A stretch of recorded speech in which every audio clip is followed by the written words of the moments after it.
Jeff? Il va falloir checker les breaks parce que faut passer droit pour 3 fois.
Je peux débarquer un peu? Oh, oui.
Ouais, mais ça va être déjà pour moi. Ouais, les habits.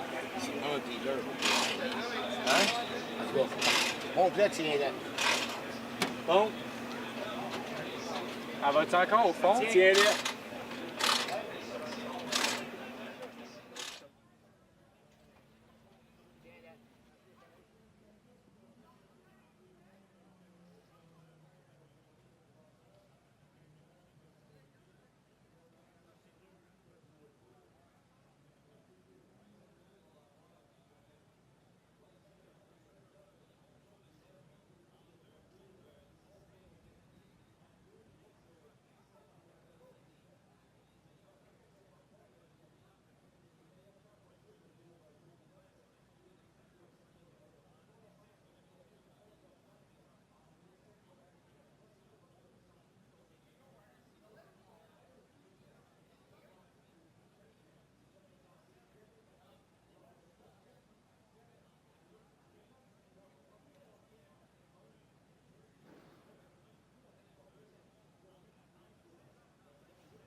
Good afternoon and welcome to the 52nd edition of the Grand Prix de Trois-Rivières here on a fast Friday ahead of a long weekend of racing.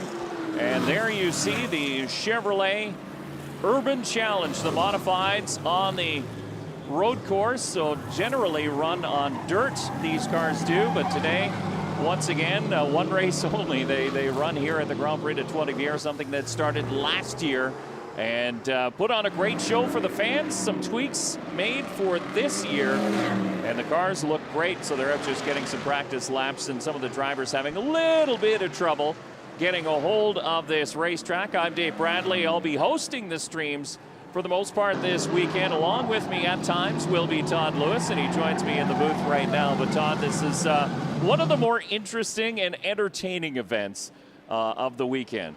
This is just plain fun, watching these cars out on this 11-turn circuit going left and right, which is the highly unusual part for these cars. And you mentioned just getting the feel, just getting the handle of trying to navigate your way around this race course. And it is a handful, normally slinging the cars around only left-hand turns, often on dirt tracks. This is a very different situation, but everybody had such a good time with it last year. Everybody had so much fun with it last year that I think just about everybody from last year has come back for another go this season because it has been so much fun. And then some, actually. The entry numbers up by about 10 compared to last year, and there are some very big names mixed into this group as well. You have Canadian Motorsport Hall of Famer Ron Fellows back once again this year. He's driving the 63. It's the yellow car. You really can't miss it at times, but you also have stars of the NASCAR Pinty Series racing here as well. So you have Raphael Lessard, you have Alex Tagliani,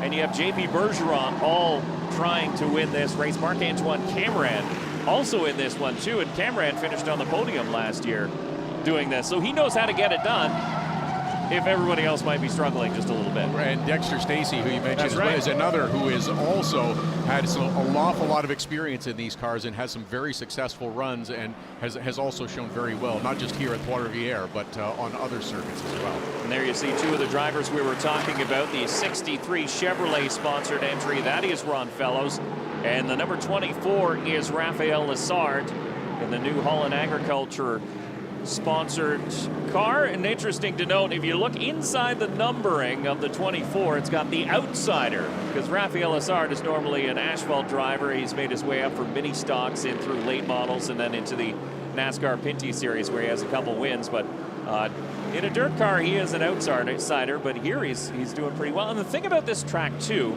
is, yeah, normally these cars turn left on dirt, but this track is really actually well suited for these cars because it is mostly left turns. There's only one real two, essentially, right turns. There's not that many. Corner one is a challenging right-hander, especially going to be for the start of this race, as everybody tries to jockey in position because it's a great opportunity to make up positions as well off the start or off a restart. But that right-hander is a bit difficult to navigate. But everybody doing a pretty good job so far just getting the feel. It's early, it's practice. That's what this is all about. Get an understanding of what the track feels like. No chicane along the backstretch this year that we saw last year. It's everybody understands what to expect now. All right, take it out. Let's go. That is actually a big change because last year they set up two tire walls to slow these cars down about mid-straightaway down that big back chute. It did really cause a lot of havoc. It also slowed down the show a little bit too, because when the tire wall moved, then you'd have to throw a full course caution, get the tire walls put back together. And so this year they're trying to keep the show moving, keep everything flowing. And there you see Alex Tagliani in the 18, but essentially you're right. They told the drivers, we're not using it. You use your race sense. So if you feel that you have to slow down a little bit earlier to get to turn 6, then that's maybe what you should start doing. Yes, as we're looking at the cars coming through that. Look how close they get to that wall coming through the arch, and that left-hander out onto that long backstretch. And this is where there was a chicane last year. You would see the cars slowed down, and we have one slowed off to drivers left on the inside. It looks like the 54 of Evan Racine of St. Paul Abbotsford, just the 20-year-old slowing on the back chute. So right now it is just a local caution as he tries to make his way down into pit lane. And that's something that these drivers aren't necessarily used to as well. Normally you head into the paddock and that car has come to a full stop, so this will likely require a full course caution. Be our second one of this practice session, the first one for the 35B of Frederick Belmar, who went into turn 3 for the first time at speed and unfortunately didn't make that one, so had to get towed off into the runoff area. And there you can see some smoke popping up from the 54, so it might be an engine that no more can. Could no more. Feeling a little warm right now here on Friday in Trois-Rivières. And yes, everybody making their way into pit lane while they go and retrieve that number 55 car. Looked like the earlier red flag. Didn't look like there was a lot of damage to that car that went into the tires. Just a gentle nudge. But this is what practice is all about, finding the limits. How far can you go into the corner? How deep can I go before I really have to start applying the brakes? There's the 18 of Alex Tagliani, who we'll be seeing, of course, in the NASCAR Pinty Series later on this weekend, but also having a go in the Urban Challenge right now. Yeah, so we will be having an Urban Challenge. We'll have the qualifiers, and then there will be a last chance qualifier as well before we get to the main event later on. But definitely one of the fan favorites. And we do have, as we mentioned, a lot of racing coming up this weekend. Of course, the NASCAR Pinty Series in attendance. That will be the highlights on Sunday afternoon. So that race will start at 2 o'clock on Sunday, but there's a lot of racing in between now and then. We'll have the racing starting tonight. So official racing, we'll have qualifying coming up at 2:35 for the Sports Car Championship Canada presented by Michelin. And then the modified Legends cars will qualify at 3:05. Then Nissan Sentra Cup will hit the track at 3:35 this afternoon. Then we get into the Urban Challenge qualifying. So the modifieds, these cars, dirt modifieds, will be back on track at 4:05. Then we'll have a quick dinner break. We'll come back with the races that matter and the ones that count. The Formula 1600s will take to the track first at 4 o'clock.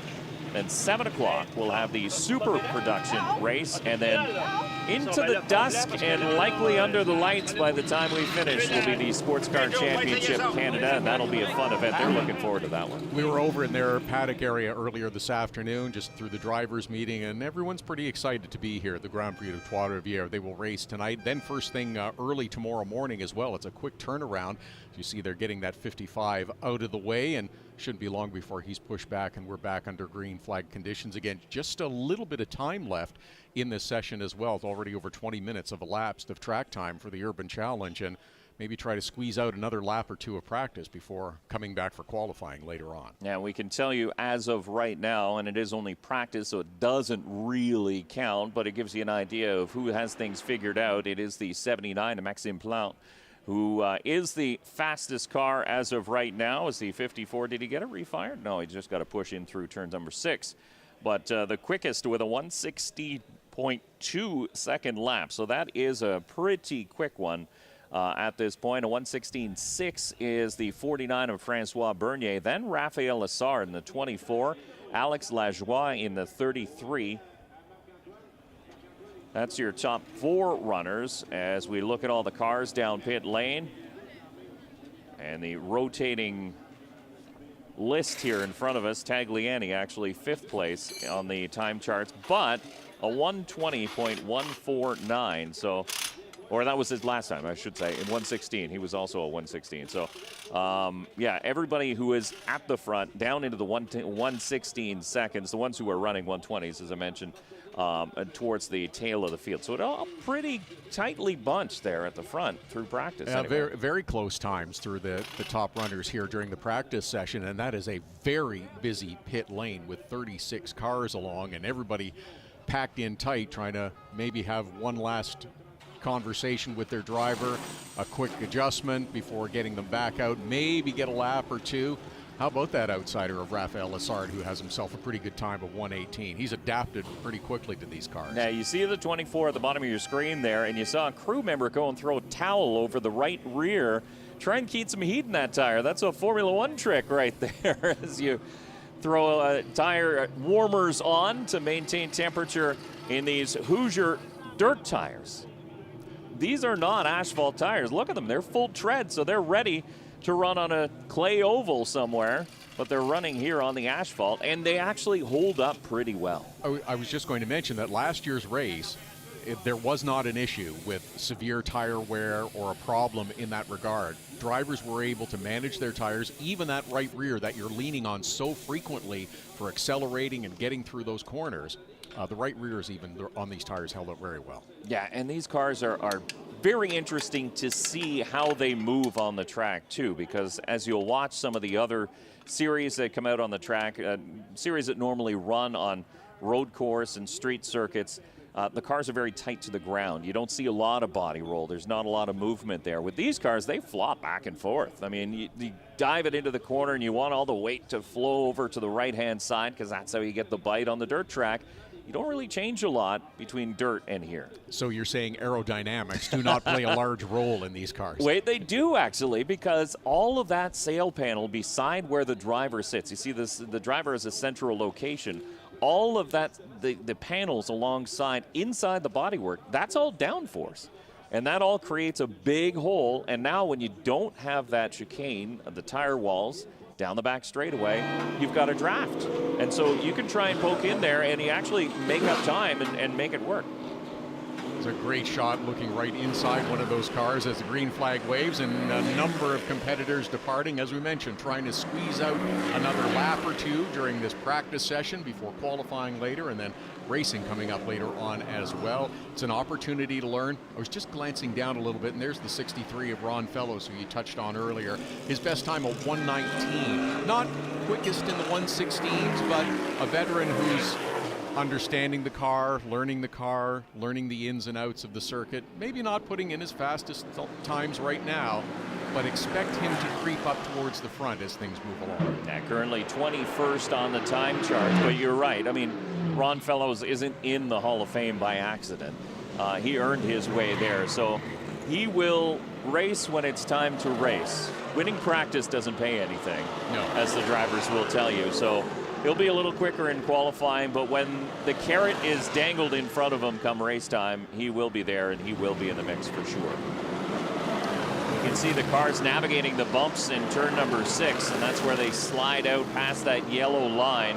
That is arguably track limits, but for these cars, track limits don't really matter. It's just make it through the turns, don't hit the walls, get back on the gas. You really get a sense in these cars as to where the bumps are and how bumpy this track is at times, because unlike some of the other series that we'll see throughout the weekend, they're sliding across the bumps on those left-handers, especially through 6, through corner number 8. You're going to see the cars bouncing a little bit up and down, and it's a handful to try to keep them pointing in the right direction, or generally in the right direction. Whoa, the 28 of Eric Lozier is in that red and gray car, just in behind this side-by-side battle as they head for turn number 3, which doesn't generally work so smartly.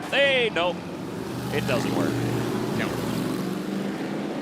Again, finding the limits. Yeah. And there is the limit. So Carl Langlois can go back to the pit area with a dented right side. You can see the 87 he tried to whip it through and just didn't get the bite and get it to corner the way he needed it to. Luckily, he didn't get collected. I was watching the 28, who was slipping and sliding. Man, he made it through turn 1 just by the skin of his teeth. But you can see, look at the right front corner as well. Yes. The tire is awfully crooked, so that's going to be a bigger fix than we might first have believed. Looked like he was kind of, as opposed to sweeping across from the right-hand side through corner number 3, that left-hander, it was more of a straight-in approach, then try to whip the back end around and just couldn't grab hold of the asphalt and get pointed out towards that long straightaway. So yeah, full course caution once again. It'll be a minute or two before that car is removed. That'll probably do it for the practice session for the Chevrolet Urban Challenge for the Dirt Modifieds here at the Grand Prix de Trois-Rivières.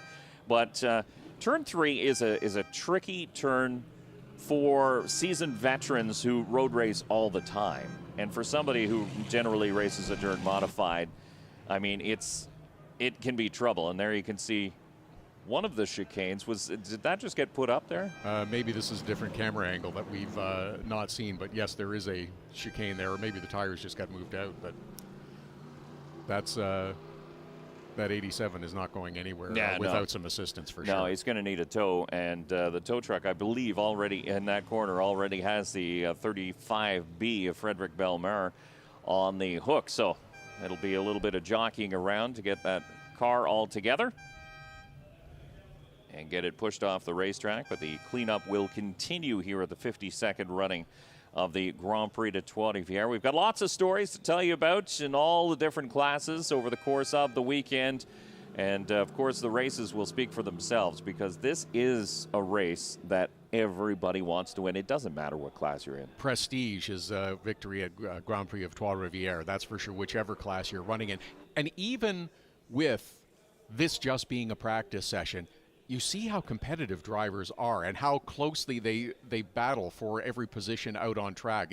It gives you an indication of what we're going to be expecting during the race, that they're jockeying for position, because it's the 87 just proved it is important how you get through corners, especially turn 3 that is only one car wide. So you can see that chicane is now being straightened up down the back straightaway. That looks like it might be just before turn number 4, or the kink down the back chute.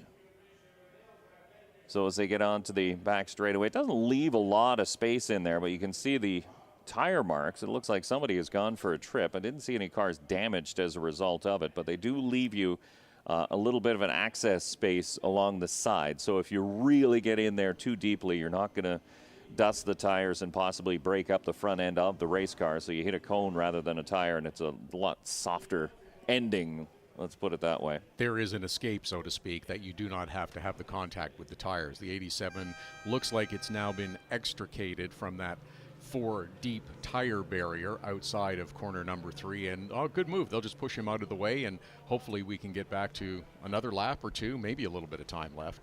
Yeah, and that, you know what, the tire wall is a much better ending as well compared to the concrete that used to be there. I mean, years ago, the drivers would end up in the concrete if you did make a mistake. So building up that tire wall does, yeah, sure, it damages the car a little bit. You can see the bodywork all pushed in on the side, but bodywork is an easy fix, and so is a couple radius rods on the front end of that car. So it's likely he'll be back and ready to go for qualifying, because it doesn't really twist it up too bad. And the thing about a dirt modified too, the open wheel front end, if you do make contact, they're used to that sort of thing. I Quick mean, and easy access to the parts. It also cushions the blow for the driver as well, which is the important part. So everyone along pit road once again, it looks like that maybe everyone's waiting to see if we are going to get a little more green flag time during this practice session for the Urban Challenge, and we'll get to qualifying and racing a little bit later on. But again, another opportunity. Did you get any time out there? Did you get to see anything? And now we're starting to see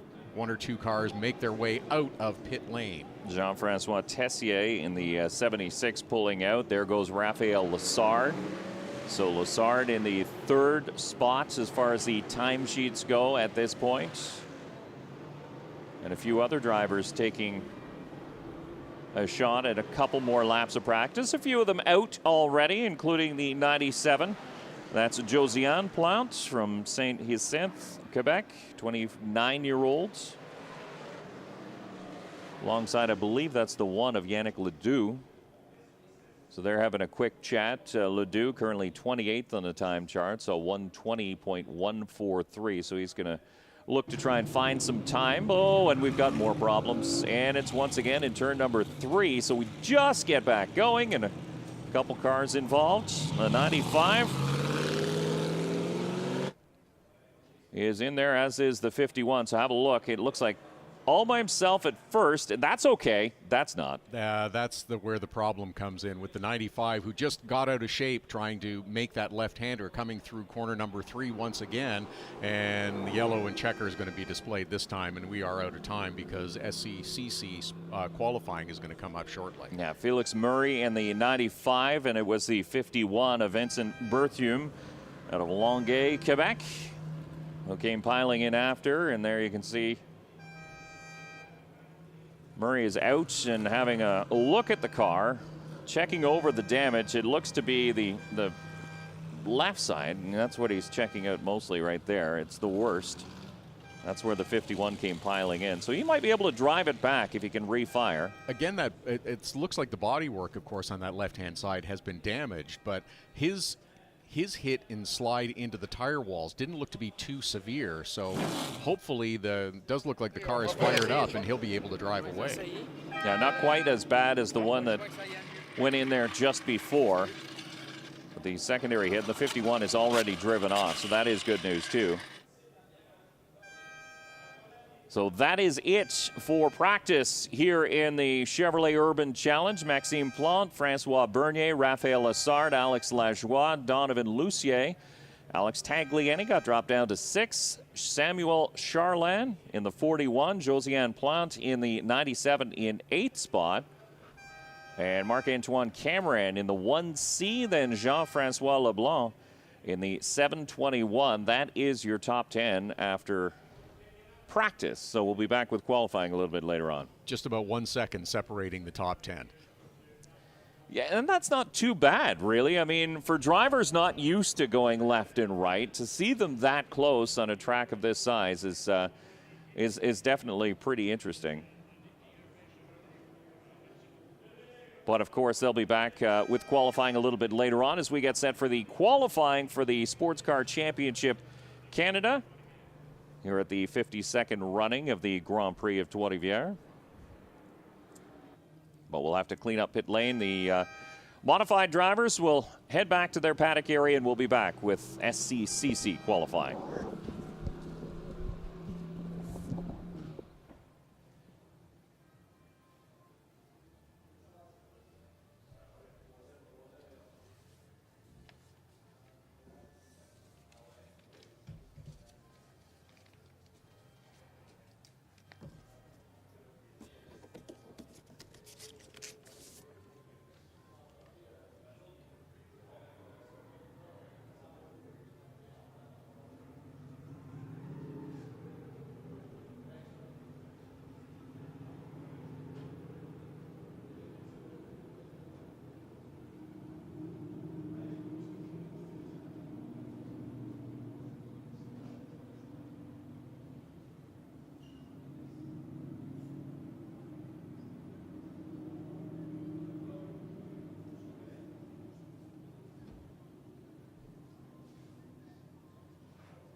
And welcome back to the 52nd running of the Grand Prix de Trois-Rivières as we get into qualifying for the Sports Car Championship Canada, presented by Michelin. The cars are out on track. Great field of cars in the two classes that will be running amongst this group, the GT4 class along with the TCR class. So the GT4s, you'll see probably the quicker of the two, although the TCR class can get around here fairly quickly as well. And what's interesting about today's race one, which will come up a little bit later on this evening, is that both classes will start amongst each other. So it'll be great to watch. But right now, qualifying time, and so there is one of the GTR cars. It's a mix of McLarens and Mercedes. There's a Porsche here today as well in the GT4s and the TCRs, four-cylinder. There's Richard Boak in one of them, one of the four-cylinder Audis, turbocharged, front-wheel drive, but they still pack almost 400 horsepower. The GT4 cars are turning out almost 500 horsepower, rear-wheel drive, and they're a lot of fun to watch and drive as well. But on this tight track, the advantage might be to the TCR, as Todd Lewis joins me once again here in the booth for the call of qualifying. And there's Charles Robin in the number 56, the SH Karting sponsored Sodi Kart Mercedes. He had a couple good runs at our last stop at the Toronto Indy, another street circuit, which Saturday's race was absolutely dynamite. Terrific race between the GT4 and the TCR classes. You mentioned that one of the GT4 cars, the Mercedes, that 57 car coming towards us right now, and a little more raw speed in the Mercedes and the GT4 cars, but those TCR cars a little more nimble through the tight turns here. And I think we're going to find during the race a real nice mixture of competitive battles amongst the classes as well. Not strictly TCR racing TCR, but the GT4 and the TCR cars. And there's the 9 car of Zachary Vanier that remains along pit road right now. Interesting that he has not gone out on course as of yet. That's true. He is your points leader in the GT4 class in that McLaren prepared by Pfaff Motorsports. And we talked about the equal footing for these cars on this type of racetrack. You have Jeremy Daniel in the 10, brand new 2022 Audi RS3. And then Romain Monti making his first starts in the Sports Car Championship Canada in a GT4, the silver Mercedes you saw buzz by. He's second. So when you compare times, even if you look back to the modifieds that were on track just a short time ago, we're now down into the 1:09, so a minute 9 seconds for Charles Robin, who just went quick time. Romain Monti, his teammate, now second with a 1:10, but 1:16 was quick in a mod, so you can see just how much quicker these cars are. Look at those cars, nose to tail as well. Gary Kwok, Bob Vitrell are nose to tail, trying to make their way through now through corner number 9, and then 10 to come out around towards the left-hander and the start-finish line. And it is amazing how a track this big with 13, 14, 15 cars, it's funny how everybody gets clustered together like that, isn't it, all the time? And you know what? That is the beauty of the TCR class. So that is what these four-cylinder cars are. They're homologated internationally. So it is a class that you can run anywhere in the world, which is fantastic without changing too many rules. And they're all clustered together. They're governed by a balancer performance as well to keep the older cars up to speed with some of the newer ones as well. And you get racing like this, even in qualifying. Gary Kwok making his first start of the season in the Sports Car Championship Canada series. Bob Vitrell has been there. He ran into some tough luck on the streets of Toronto in the 88. They worked hard over the last 2 weeks to get that car put back together. But it's looking pretty good so far in qualifying. The second race on the Toronto Indy weekend was very difficult for a number of competitors. There was a lot of car damage, and most teams have been going flat out in a couple of weeks since, and they deserve an awful lot of credit for the long days and late nights to get these cars back and prepared to be here on the streets of Trois-Rivières. And Bob Vitrell and his team, just one of the teams that have worked so very hard and looking pretty good right now as he improves his time noticeably at 1:11.1 around this track. Up into the 8th position now. Connor Vitrell, one of his sons in the 80s, down in 10th. And Quinnitrell has yet to turn a lap, so we're looking for him to come out a little bit later on in this session to set a time. Right now, your top runner is a TCR car. It is the 10 of Jeremy Daniel, a 108.769. Speed 127.208 kilometers an hour, which is all in the mail here in the Sports Car Championship Canada division. But there you can see a mix of different makes and models. You have the hatchback that has been campaigned by Gary Kwok for a couple of years. You have Bob Attrell and one of the brand new Hyundai Elantra N's. And there is another one of the brand new 2022 Audi RS3s, campaigned by Jeremy Daniel, your points leader, coming in to this event in the TCR class. Yes, Jeremy Daniel leading the points and looking very smooth out on the course right now as he's making his laps during this qualifying run, trying to improve his position. The highest running TCR car right now, Romain Monti, has just jumped ahead of him with a 108.6, 109.2 currently for Jeremy Daniel. Yeah, so that's in the overall standings. Monti quick time right now. Daniel second. Charles Robin, another GT4 car, is sitting in third spot. Richard Boak in a TCR in fourth. Then it's Jean-Francois Evy in the 21. Jocelyn Hébert. And an interesting note about Jocelyn Hébert in the number 89 as he joins the series on a limited schedule here in 2022, but running here at the Grand Prix Trois-Rivières. Interestingly, he has the most podiums out of any driver in any series campaigning here today. Just told that we do have a bit of an issue with the timing, and it is not showing a time for Zachary Vanier, who is out on course right now. And oh, there's the Richard Boat car, the 84, that has gone into the tire wall, but looks like it was just a light hit coming out of corner number 3. He's going to back up and get going, which is great news. Yeah, for sure, because he was one of those cars that got a little damage at the Honda Indy Toronto, and he manages to back it up and out of the tire wall. So we avoid a full course caution for now. Zachary Vanier is out on track, but again, his time's not showing up on our official timing and scoring, so they're doing it the old-fashioned way with the stopwatch to get a qualifying time for the FAF Technica Mining number 9. But you will probably see that car at or near the top of the time charts when this qualifying session is over. Again, just 6 laps in. We're under 10 minutes completed so far in the Sports Car Championship Canada, presented by Michelin Series. There's a good look at Vanier as he works his way down the back straightaway. If you are following the timing on Race Hero, that the timing for Zachary Vanier is showing up on Race Hero, I've just been told. So he had started the season with a couple of victories, had a runner-up finish in Toronto in race number 1, and currently leading the point standings. There he is in, where did he go? He's 6th spot now in the GT4 class. So 6th spot overall, currently 3rd in the GT4 class is Zachary Vanier.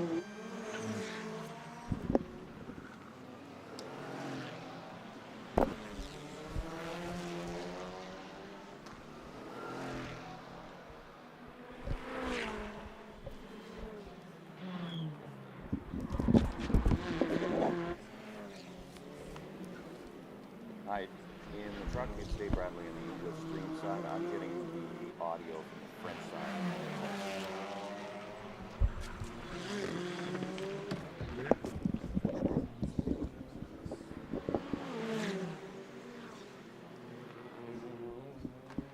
So just dealing with a few audio issues up here in the booth, getting that sorted out as the cars continue to qualify here at the Grand Prix de Trois-Rivières, and we keep our eye on the number 9 of Zachary Vanier, who continues to climb the time charts. Now still 3rd in class, halfway through this 20-minute qualifying session. So Vanier, who has limited laps on street circuits, admittedly.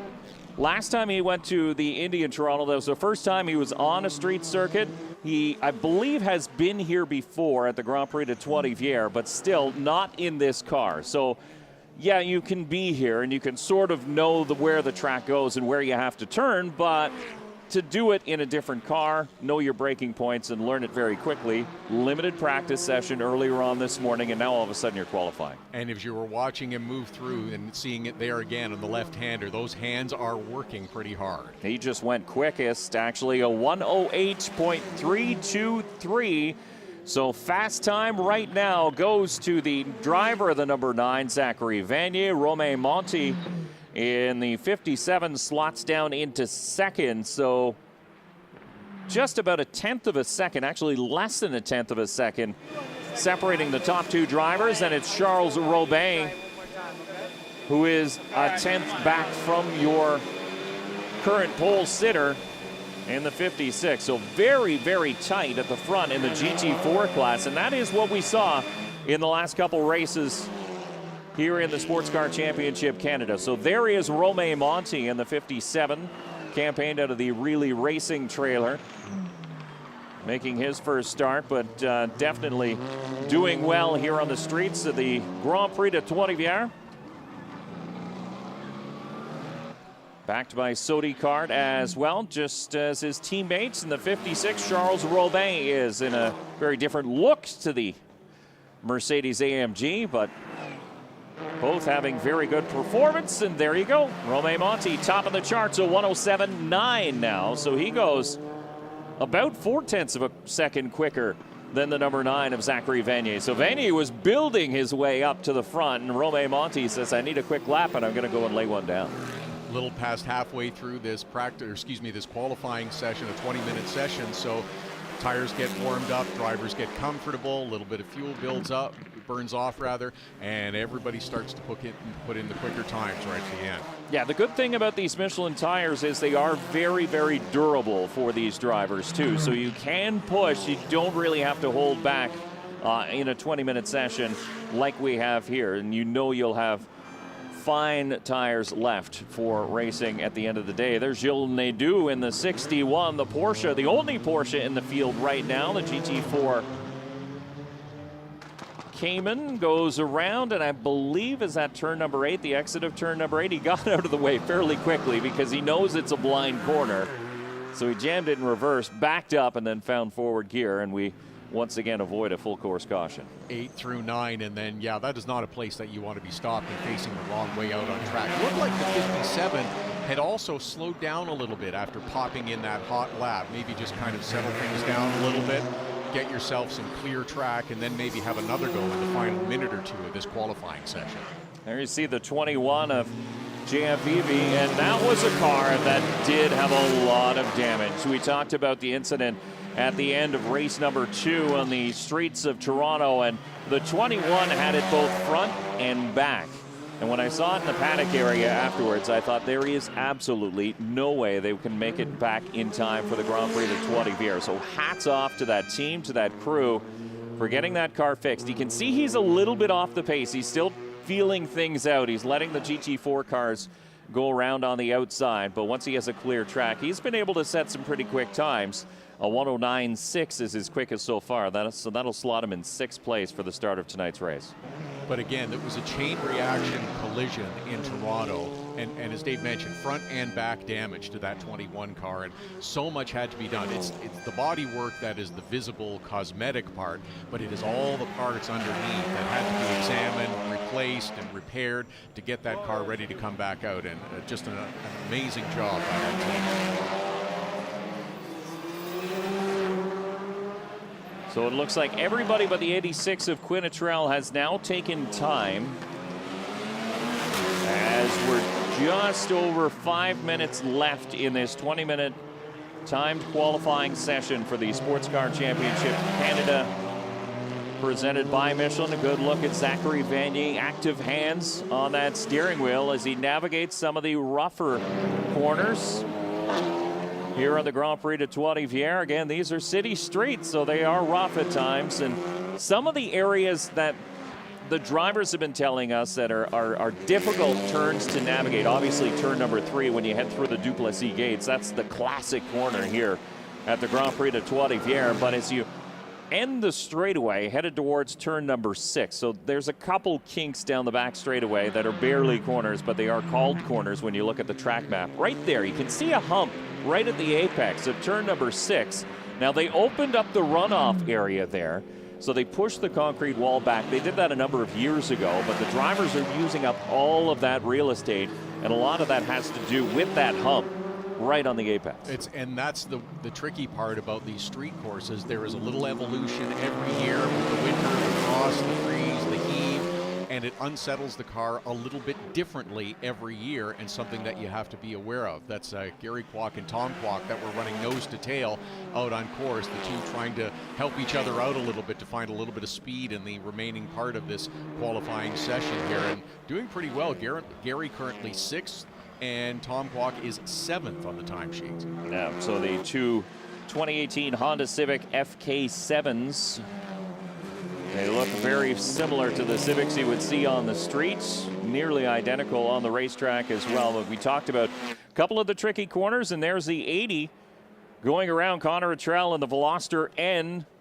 backed by Hyundai Canada. And he's in an interesting spot. It's hard to see which corner that is in. That's turn 1, so he's facing the wrong way in turn number 1, so he must have taken quite a trip to get stopped in that location. We'll have another look at what happened. Ron Tomlinson goes through. Here comes Connor Luttrell. Oh, and he locked up the back end. That looks like almost something went wrong, either with the braking or something broke. Because it's not often a car will snap around just like that. No, it looked like he was set up pretty well to go through the apex of corner number 1, that right-hander, but then the back end just started to step out on him, and pretty soon he was facing the wrong way, and now Connor Luttrell is just kind of easing his way back around the back part of the circuit here at Trois Rivières. Trying to figure out what went wrong. Maybe something did break and he feels something amiss underneath that Hyundai Veloster. Sponsored by Quaker State. Now looking at the time charts, the 80 is currently 14th overall, a 111.582, so he does have some time to make up. But again, this is just qualifying. Race 1 comes up a little bit later on. And there you can see some of the technology.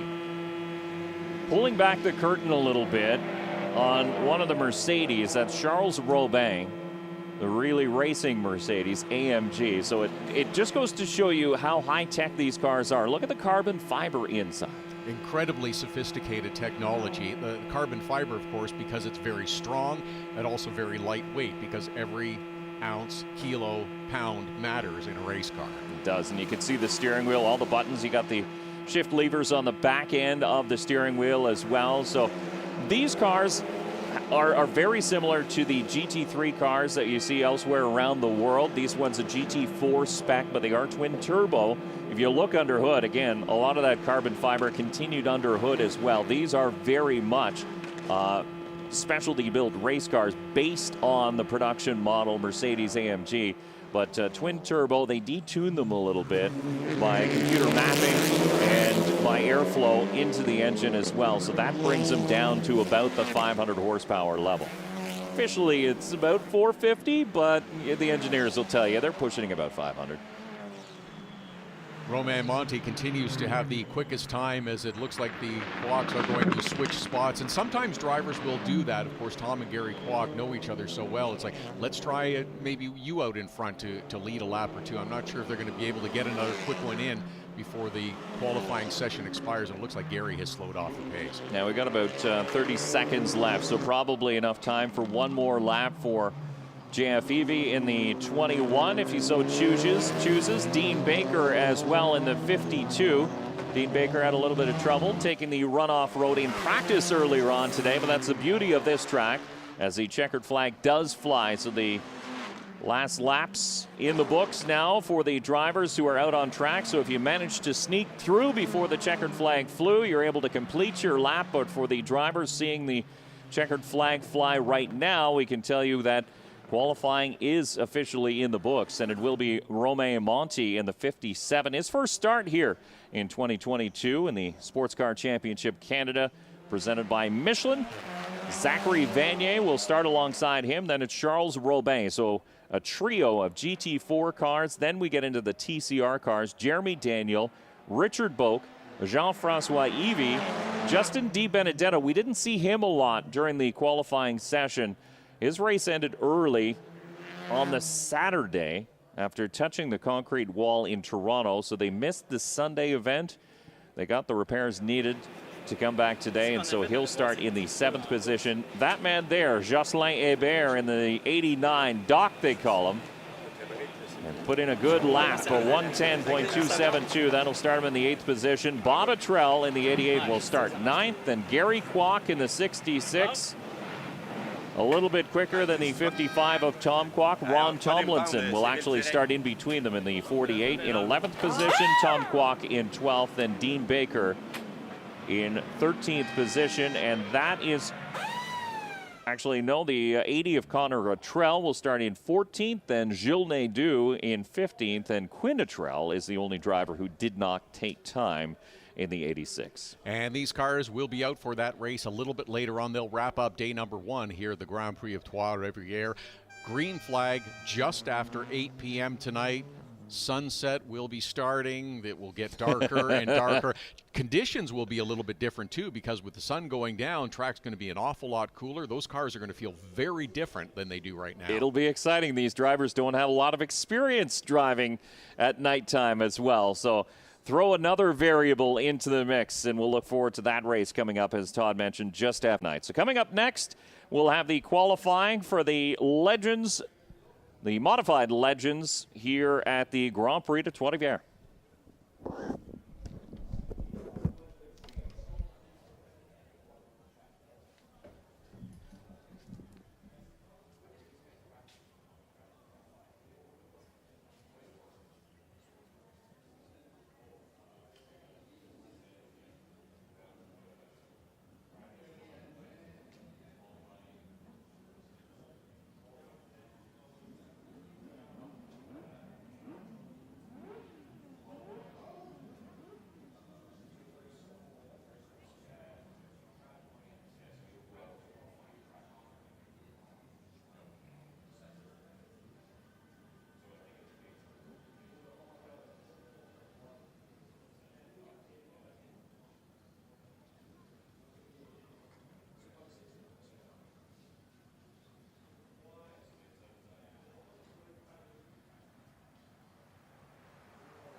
Hello and welcome back to the 52nd running of the Grand Prix de Trois-Rivières. I'm Dave Bradley as we get set for the qualifying for the Legends Modifiés, as they're called, the modified Legends cars here on the road course. And they will be one of the classes running a final tomorrow morning. 11:20 will be their first race of the weekend, but you can see it's a mixture of the typical Legends cars with the fenders all around. You can see the first car out of Dominic Thibault in the 04, but then you have the ones without fenders. These are generally the home-built ones. You'll see them at a lot of the oval tracks in and around Quebec. Autodrome Chaudière runs these as a typical class. You used to see them at Autodrome Saint-Eustache, now at Circuit Icar. They will run there as well. So these cars, known in this area very much so. A lot of the drivers are as well. And an interesting entrant here, driving the number 66, you might recognize the name, is Jacques Villeneuve. But it's not the Formula One World Champion, it's the uncle Jacques Villeneuve. So it's the uncle of the Formula One World Champion, the namesake, the brother of Gilles Villeneuve, of course, a several-time champion snowmobile racer, has raced out Atlantic cars here on the streets of the Grand Prix de Trois-Rivières in the past. Now, he hasn't been in a car for a very, very long time. As a matter of fact, he's had some health issues as well, but feeling well enough to be back at it here in one of these Legends cars. And there you see the 66 mixing it up a little bit already, and wonderful to see these cars. This is going to be exciting to watch them out on this course, this famed circuit, and the famous Villeneuve name here at Trois-Rivières, and to see these cars out is going to be a treat, I think.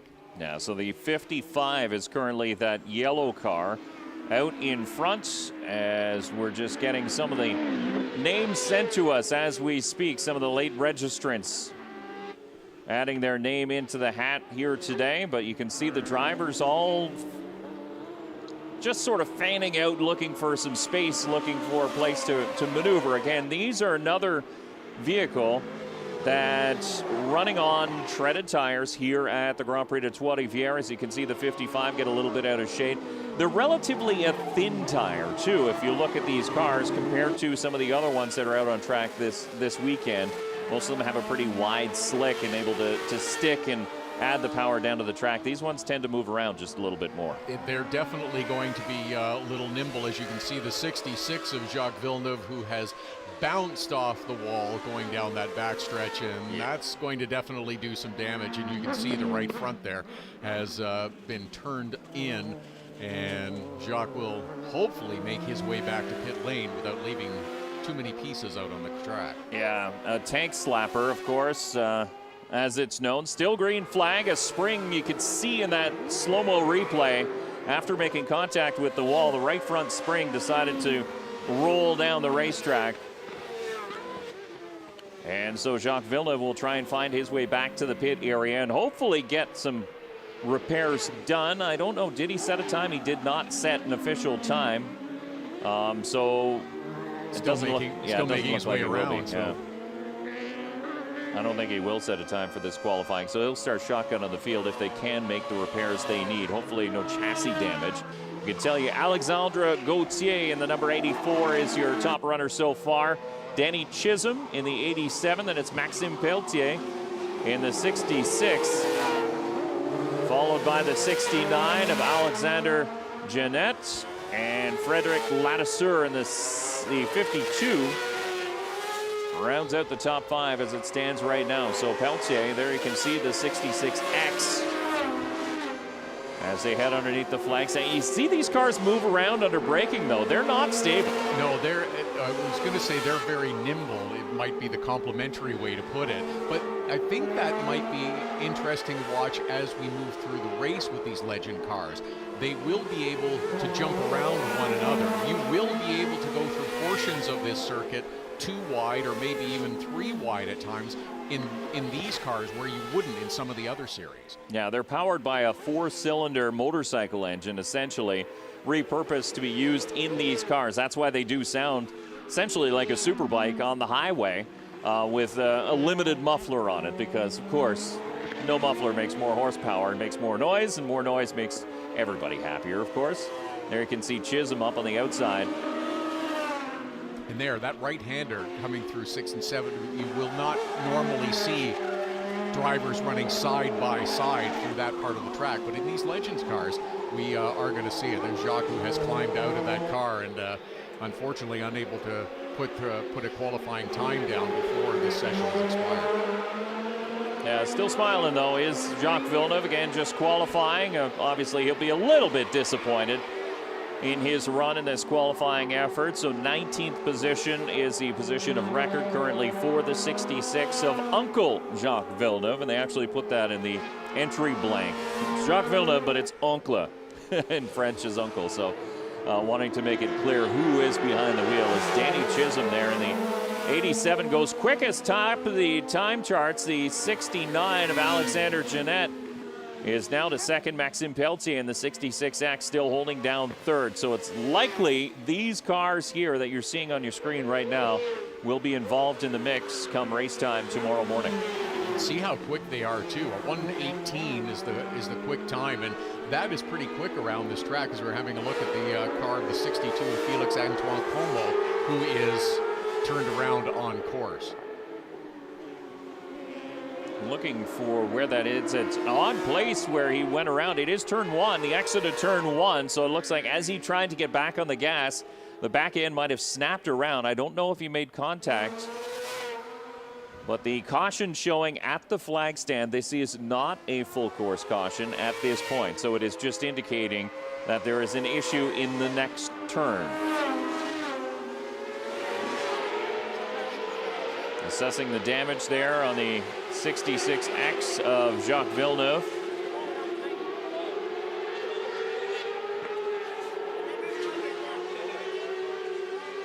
And it looked to me like that car just sort of snapped one way and went the other way off of turn number 2, and really no runoff room there and no place to hide for Jacques Villeneuve, unfortunately. It started to wiggle just a little bit, and as Jacques tried to catch it, he ran out of room, and that put him in the wall.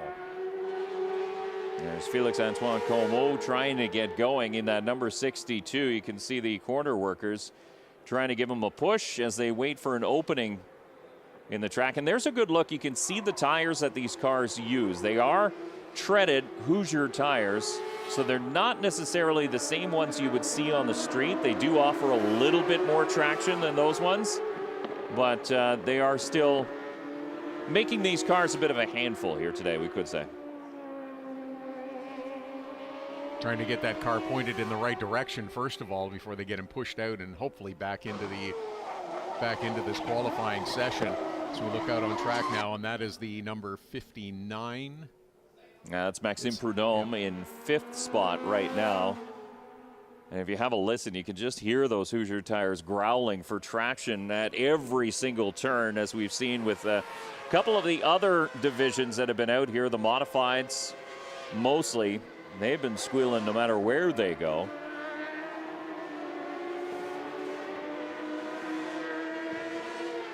It's interesting to see. Still not at now. It's going to be a red flag, essentially a full course caution. So they're going to halt this timed qualifying session. 7.5 minutes in, with about 12.5 minutes to go now in this one. So the red flag being shown because that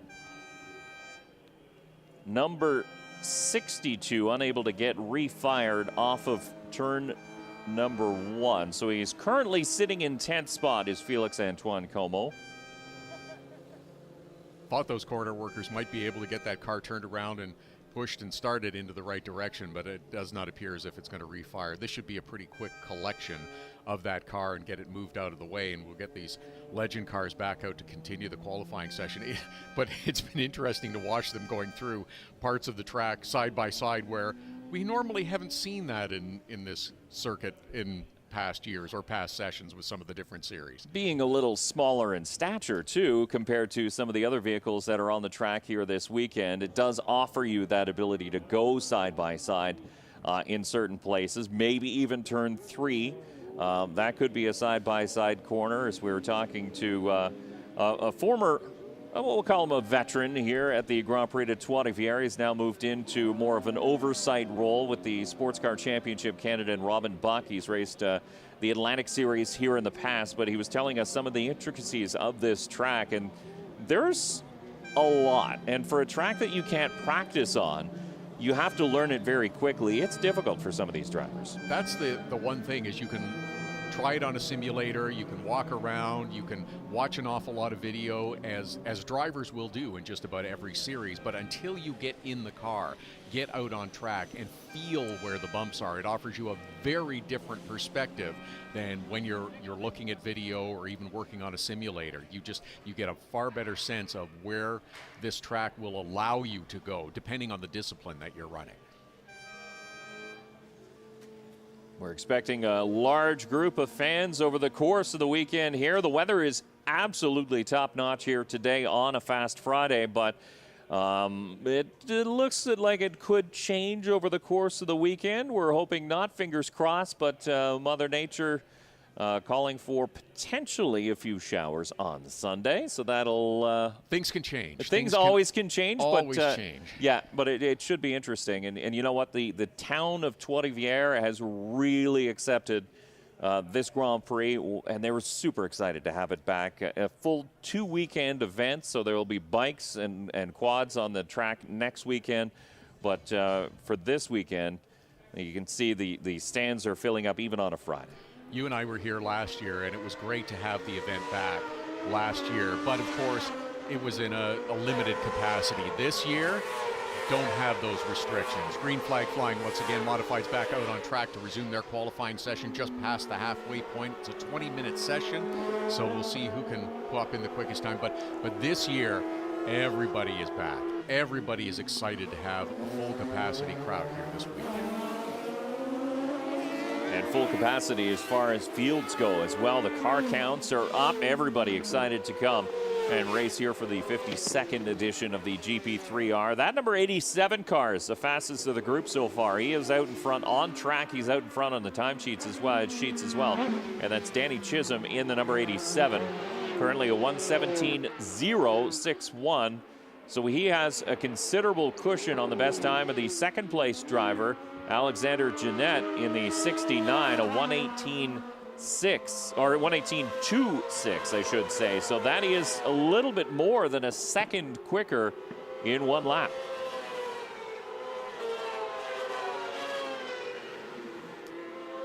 Let's get a look at the 04 of Dominic Thibault. 9th on the time charts.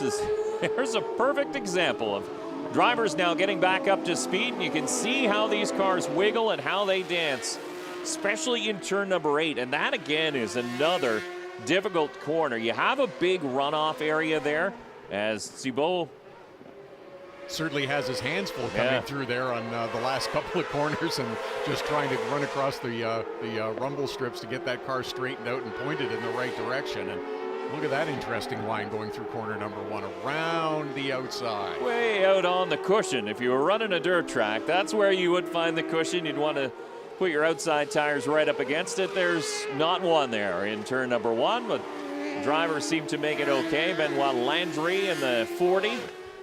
One of the distinct looking Legends cars. So that one's a little pickup truck. You can see the flatbed out the back, so a little bit different as far as aerodynamics go on the track here today. The 84 I said earlier was Thibault. I should correct myself. Alexander Gauthier goes to the inside, turn number 6, and that's where a lot of the passes will be made here this weekend. If you can handle the bumps through corner number 6, it is a good opportunity after the long straightaway from 4 and 5, and then you make that left-hander. It is a great opportunity to duck up the inside of a competitor. Oh, what great catch there by the 73 of Yannick Thibault. Wow, he had his hands full. It popped up the inside tire. That I don't know if something's gone wrong in the back end, because the front end is very, very happy on the number 73. You can see it flopping back and forth and lifting up the front tires as he leans in the corners, but he keeps on it, keeps its speed, and heads into turn number 1, and this time it works. It's kind of one of those cars that you lean into the corner and you're like, is it going to stick? I'm not 100% sure. But guess we're going to find out as Thibaut continues to maneuver his way around and now headed towards that left-hander in turn number 3 through the arch. And it looks to me like they have moved that wall of the exit of corner number 3 back just a little bit this year. And that is probably good news for a lot of these fields, because turn 3 is definitely the calamity corner. If you try and go too wide through there, it generally doesn't work. I mean, if everybody's careful, there's that apex bump catching the 84 out just a little bit as Gauthier gathers it back up. You really have to be paying attention in these cars at all times. In just about every corner, especially coming from the straightaways into a hard left or right-hander, there are bumps that are going to impact your entrance and exit to that corner. And being able to handle the car through them is going to be a key to having a successful qualifying lap. Good look at the 46 of Alexander Pichet, who is chasing the 84 of Alexander Gauthier, and Gauthier goes fourth quickest. Still Danny Chisholm at the top of 116.2 now, so even quicker. He is 2 seconds clear of second place as far as fast times go. That is night and day. That's a remarkable time difference.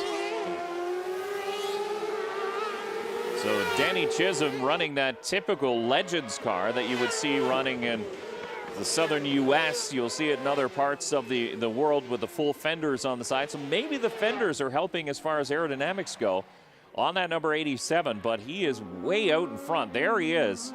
Currently, fast time for the driver of the 87, Danny Chisholm, as he continues to click off laps and continues to get even quicker. His best speed, 114.707. Compare that to second place, a 111, so a full 3 kilometers an hour difference for the 87 of Chisholm over Alexander Janot. Just over 4 minutes left in this qualifying session. Danny Chisholm up on top as you see him moving around and really still flinging that car around in the late going of this session. It's as if he's thinking, maybe there is a little bit more left in this one, with this one still, but he has really set sail out on course. I don't know if he needs any more. I mean, he's been the class of the field right from the drop of the green here in this time session. There you can see, look at how well that car just sits down in turn number 6. You saw the other cars that look like the one just in behind, the ones without the fenders. They're all bouncing and bobbing and dancing under braking, and that car just seems to set and stick. And even on the exit of turn 8 there, he's able to get the power down and get going. And it doesn't look as though he's trying to approach the corners a little slower or a little more under control the way some drivers do, but looks like we've got checkered flag here on this qualifying session, and nobody close to Danny Chisholm up on top. Yeah, so Danny Chisholm, driver out of the Maritime provinces, making the haul west, as normally you hear drivers heading east to go to Grand Prix de Trois-Rivières. Danny Chisholm, who normally races in eastern Canada. Maritimes have a very strong contingent of legend-style race cars at Riverside Speedway and Oyster Bed Speedway. So Chisholm is showing just how strong those drivers are as he takes quick time here in qualifying for the modified Legends cars. Alexander Janot in the 69, second. Maxime Pelletier in the 66X. He is in third, or will start third for tomorrow morning's first feature race. Jesse Lambert in the 64, Alexandra Gauthier in the 84, then it's the 40 of Benoit Landry, Yannick Thibault in the 73, Maxime Prudhomme in the 59, Frederic Ladisseur in the 52, and Dominic Thibault in the 04. That is your top 10 as time runs out here on the qualifying session for the modified Legends.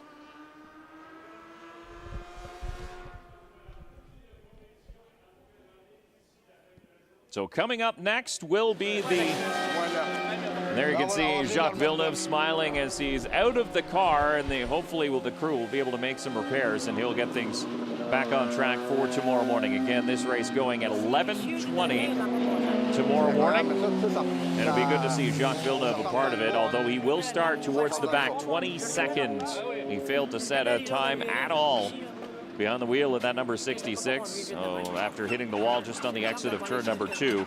But again, it will be nice to see Jacques Villeneuve Sr. Jacques Villeneuve, the Formula One World Champion, is also here. He's making a start in the NASCAR Pinty Series, so we'll see him tomorrow here on the streets of Trois-Rivières. Coming up in just a little bit, qualifying for the Nissan Sentra Cup, as there you can see the final times for the modified legends. And Danny Chisholm out in top, Alexander Janot. You can see the time difference, 1:16.2 compared to a 1:18.2. So Danny Chisholm really has the upper hand. He'll start on pole for tomorrow morning's race at 11:20. But again, coming up in just a little while will be the qualifying for the Nissan Sentra Cup. Thank you very much for joining us here for the 52nd running of the Grand Prix de Trois-Rivières. I'm Dave Bradley. Todd Lewis is just skipped out a little bit. He's got to go do his television duties for the Sports Car Championship Canada that's coming up a little bit later on. But we thank him very much for taking the time to join us. And again, we'll be back with the qualifying for the Nissan Sentra Cup in just a little bit.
And welcome back to the 52nd running of the Grand Prix de Trois-Rivières. I'm Dave Bradley as we get set to bring you qualifying for the Nissan Sentra Cup.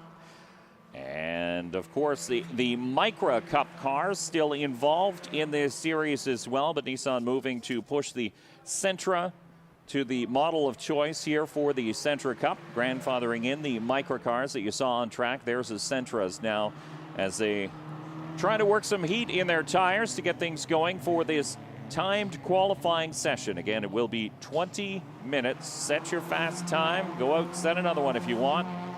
But that'll be it for the drivers, and their first race will come up on tomorrow, actually. First race just after lunch at 2 o'clock on the schedule here at the Grand Prix de Trois-Rivières. So the field is separated out because the Sentra cars are just a little bit quicker than the Micra Cup cars. This used to be known as the Nissan Micra Cup. So the Micras are going to start just at the back of the pack. To give you a little bit of an update on what these cars are, the Sentras are powered by 4 cylinders, 16 valves, about 149 horsepower, 146 foot-pounds of torque. So very much a momentum car, especially here on the streets of Trois-Rivières. They all have coil-over shocks. The brakes have been upgraded. 4-pot calipers on the front, braided lines as well. So performance braking system helps get these cars slowed down pretty well. A cold air intake, all the safety that is required to make them an FIA safety spec car. As a matter of fact, 6-point roll cage harness is FIA approved as well. Racing seat, window net, fire suppression system as well. But also, because it is a one-make series, all being Nissan Sentras and the Micras in behind, it keeps the racing very, very close, and that it has been over the course of this season. So there you can see Nicolas Barrette in the 427. That's the black car with the red headlights just in front. So he's out in front of the field as the times are being set around the track right now. We can tell you that Simon Charbonneau in the number 88 is so far quickest on the timesheets. And Kevin King, who was last year's champion, was second for a little while. Daniel Fortin in the number 95 has now gone to second quickest. There's a large group of these race cars out here on the track, and one of them is the number 95. We'll get a chance to talk about him over the course of the weekend. Eric Shaffer in the 116 there is running in just behind the 427 of Nicolas Barrette. So we'll take a look at where these drivers are running. So Barrette is running just inside the top 10 in that number 427. Shaffer is trying to catch a draft down this back straightaway. There you have the 99 Sylvain Ouellet in the Groupe Gabriel Total Lubricants Sentra. So Shaffer is in 10th place, Sylvain Ouellet in 11th. So these cars very much covered by a blanket on the racetrack and doing the same on the time charts as well.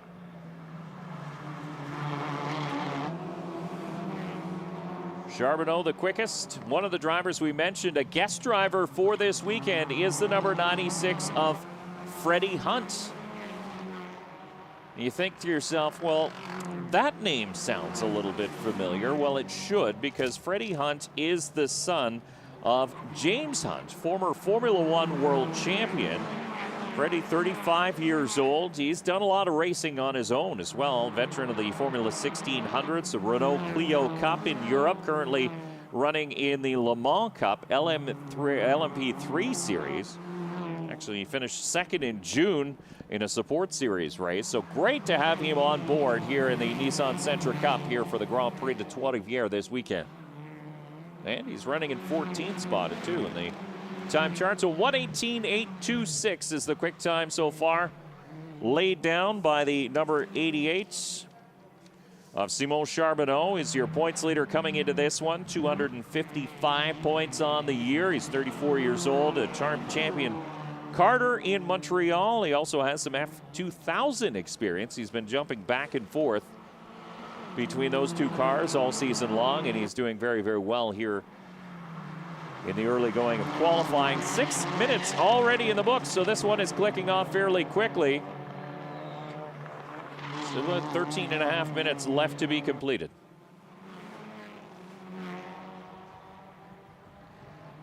There you can see this group of drivers that we've been following since the drop of the green here in timed qualifying.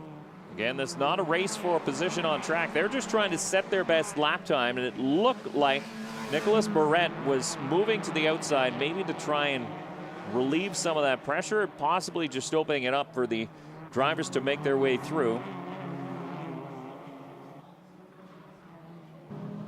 And we do have problems on the track, so this will likely be a full course caution. You see the fluid pouring out. That's one of the Micra Cup cars, Francois Anger-Routier. And turn number 8, have a look. It goes around and then it goes badly. Tries to catch up to the back end. It goes all the way back across the racetrack, and what a hit. Into the inside wall on the exit of turn number 8 for the iCar Racing number 90. Francois Anger-Routier out of Montreal. That will call for the red flag with just about 7.5 minutes completed here in the Nissan Sentra Cup qualifying. You can see the cooling system on the front end has been completely obliterated, so all that water being leaked out onto the racetrack. But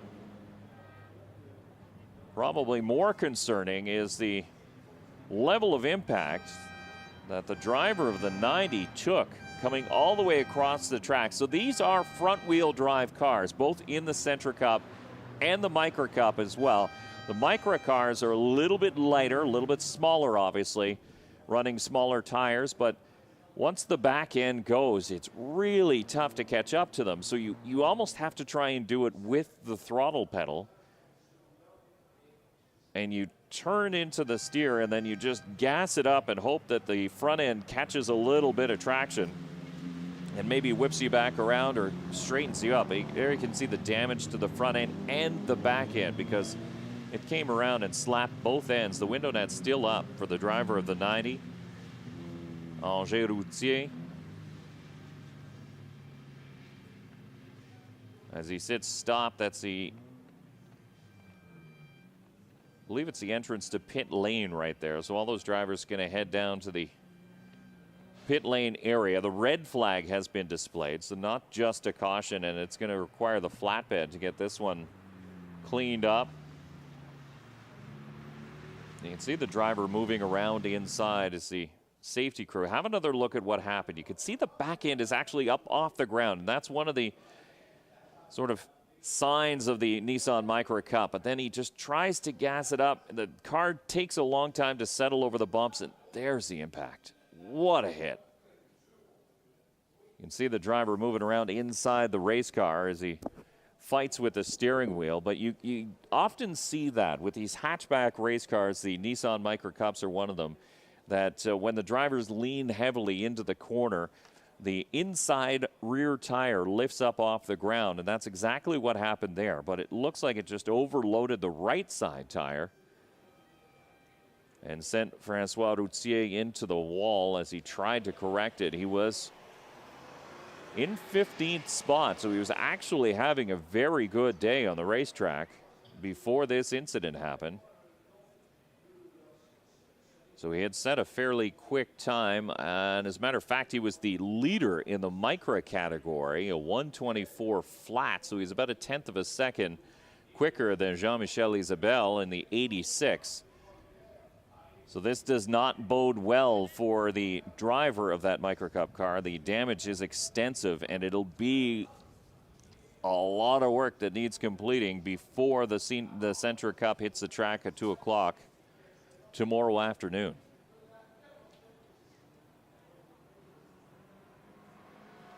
So we can take you through the running order as it sits right now.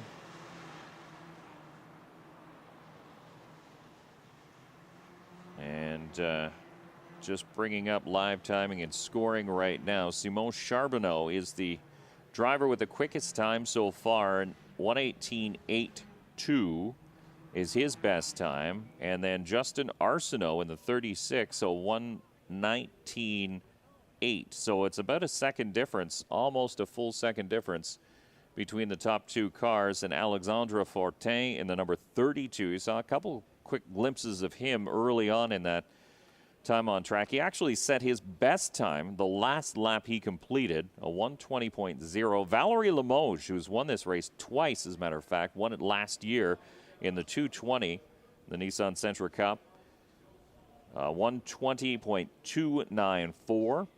Kevin King, former champion in this series, a 1:20.415. Another driver who set it his quick time the last lap he was out on track at speed. Sylvain Ouellette in the number 99. And then André Lapointe. And it looks like Mathieu Morin in the 191. We saw a quick glimpse of him as well. 1:21.2. Frédéric Chaput was leading or racing in that group that we followed really for the most time on track for the Nissan Sentra Cup. He's in the top 10. Nicolas Barrette, that was the black car with the red headlights you saw, the 427. He's in 11th. Edric Chaput, the 116, and then Normand Boyer in the 11.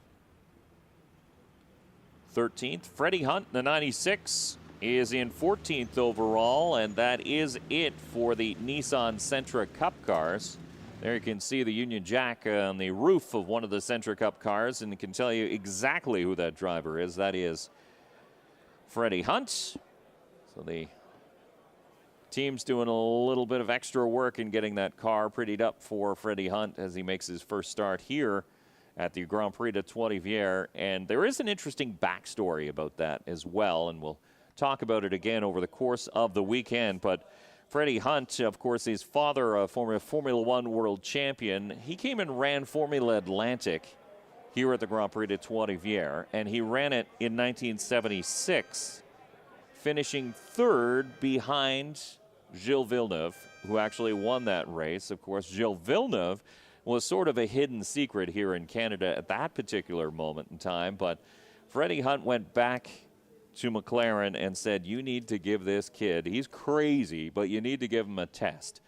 And McLaren did, and the rest, as they say, is history. Gilles Villeneuve moving over to Europe and racing in Formula One with great success for many, many years. But James Hunt, the father of Freddie Hunt, helped make that happen, helped find him essentially here on the streets of Trois-Rivières back in 1976. And it's interesting, too, because Freddie Hunt is running here this weekend here in the Nissan Sentra Cup. Jacques Villeneuve, the son of Gilles Villeneuve, is also running in the NASCAR Pinty Series this weekend as well. So the time continues to tick down as the cleanup continues just on the entrance of pit lane. The exit of turn number 8 is where we had that incident involving Francois Routier.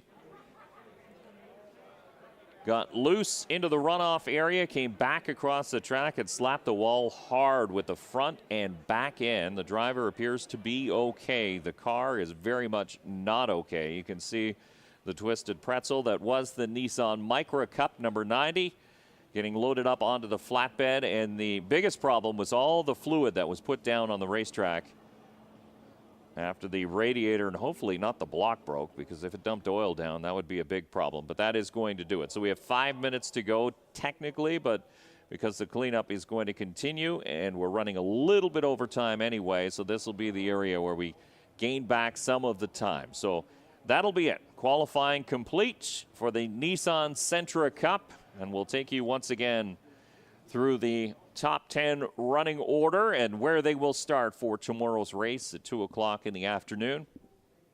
And, of course, we'll bring it to you live right here, as we will every single race on track for the divisions that are running here at the Grand Prix de Trois-Rivières. There are many. As a matter of fact, we'll see the Formula 1600 Tour on track. We'll also see the Super Production Challenge. They'll come up a little bit later on tonight. Sports Car Championship Canada also with a race tonight. But there is your top 10 results from qualifying here in the Nissan Sentra Cup. Simon Charbonneau, very, very quick. A 1:18.8, a full second quicker than Justin Arsenault. Then it is Alexandre Fortin.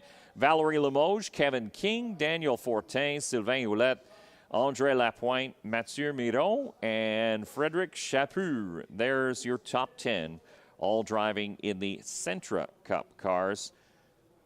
So they'll start at the front of the field. The Micra Cup cars will tag on towards the back as we go green again tomorrow afternoon at 2 o'clock. But you can see just how much and how hard these drivers are pushing to try and win. This is a big race for them here this weekend. They circle a few races on their calendar. A lot of them circle only this one, wanting to win the Grand Prix de Trois-Rivières, no matter what division you are in, and the prestige that comes with calling yourself a champion here on the streets of Trois-Rivières. We'll be back with more qualifying coming up after this. The Chevrolet Urban Challenge qualifying coming up next.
Good afternoon once again, and welcome back to the Grand Prix of Trois-Rivières as we get set for qualifying for the Chevrolet Urban Challenge. The dirt modifieds racing left and right here on the streets of Trois-Rivières. No slicks, no major changes to the car. Just going out and having a good time. As you can see, one of the drivers there, the number 51, was involved in an incident in practice earlier on today. Managed to make some repairs and will be able to join the fray for qualifying here in the group, which is good news. But this is the group that everybody's watching because it is so difficult for these drivers to get around this track, and it is probably the only session that we had the most incidents as far as there's the 87 as well, another one that ended up against the tire wall in turn number 3. So you hear all these drivers involved in incidents. That's because we did have more than a few. We had a couple red flags, we had a couple caution periods as well, as drivers ended up either in the turn 3 wall, the tire wall down there, which is very, very tight to get through, or in other parts on the track. But it looks like everybody has their cars put back together, and that's the beauty of these dirt modifieds too. Normally they're run on a very tight dirt oval, so contact happens and the drivers and crews know exactly what to fix and how to fix it and get the cars back together and back on track very, very quickly. And that's exactly what has happened here in this session. So a number of drivers will be watching, come from different series as well. So if you're a fan of the NASCAR Pinty Series, Marc-Antoine Cameron will be driving the 1C. Also, you have drivers like Jean-Philippe Bergeron from the NASCAR Pinty Series, Alex Tagliani also from the NASCAR Pinty Series, Rafael Lessard. And you want to throw in a Canadian Motorsport Hall of Famer, the 63, that yellow car just in behind. You can see his roof right now.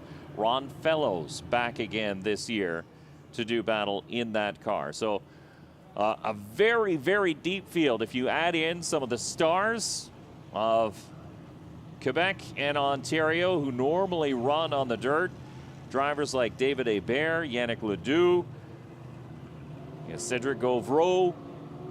Some of these drivers are looking to turn heads here today, and they will here in the Chevrolet Urban Challenge for the dirt modifieds. You can see actually the cars are normally set up to have an angle to them. You call that a stagger. So the right side tires are generally bigger than the left side tires. Now they've equaled out the stagger as far as tire size goes, but the built-in stagger to the cars, or the rake from right to left, is still there. You can see the cars as they move down the straightaway, especially at low speed. But that's because this track is unique. If you've never been here to the Grand Prix de Trois-Rivières, first off, you're missing out, because this is an absolute party from the moment you set foot in this city, and they love motorsports. Everybody here loves motorsports, but the track itself is unique in that there's only a couple right-hand turns, and really only one of record, and that is in turn number 1. The rest are essentially left-hand turns. So what you do in an oval is pretty much what you're going to do here in this race for the Chevy Urban Challenge for the dirt modifieds. So that's why the drivers really don't have to mess up their setup too much and change things, because you think, oh man, you're turning left and right, it's going to be completely different. Well, it is and it isn't. I mean, it just makes it tough to getting around turn number 1, but the rest of the turns seem to work okay. And some of these drivers still drive it like it's a dirt track, hanging the back end out a lot of the times. So the 87 of Carl Longno, he was one of the drivers that caught the turn 3 tire wall, damage to the front end and the side. He actually hit it with a pretty decent clip, trying to make a pass in through turn number 3. Turn number 3 is a dicey corner. It's the one that you go through the Duplessis gates. It really is the postcard corner here on this circuit. but it is not a side-by-side turn, not for these cars, but the drivers will try and make it a side-by-side corner. As you see, driver the number 54, Evan Racine, from St. Paul to Abbotsford, just 20 years old. As he takes his helmet off, he'll go out in the next group of qualifiers as we continue under caution. So the full field came out of the paddock area. Half of them went down pit lane, and they'll stop there. So the temperature obviously very high here today. The sun has been beating down on this track all afternoon long. So the driver's a little bit toasty in those race cars, so that's why the helmet comes off. The seatbelts will probably be loosened a little bit as well as they wait in the pit area.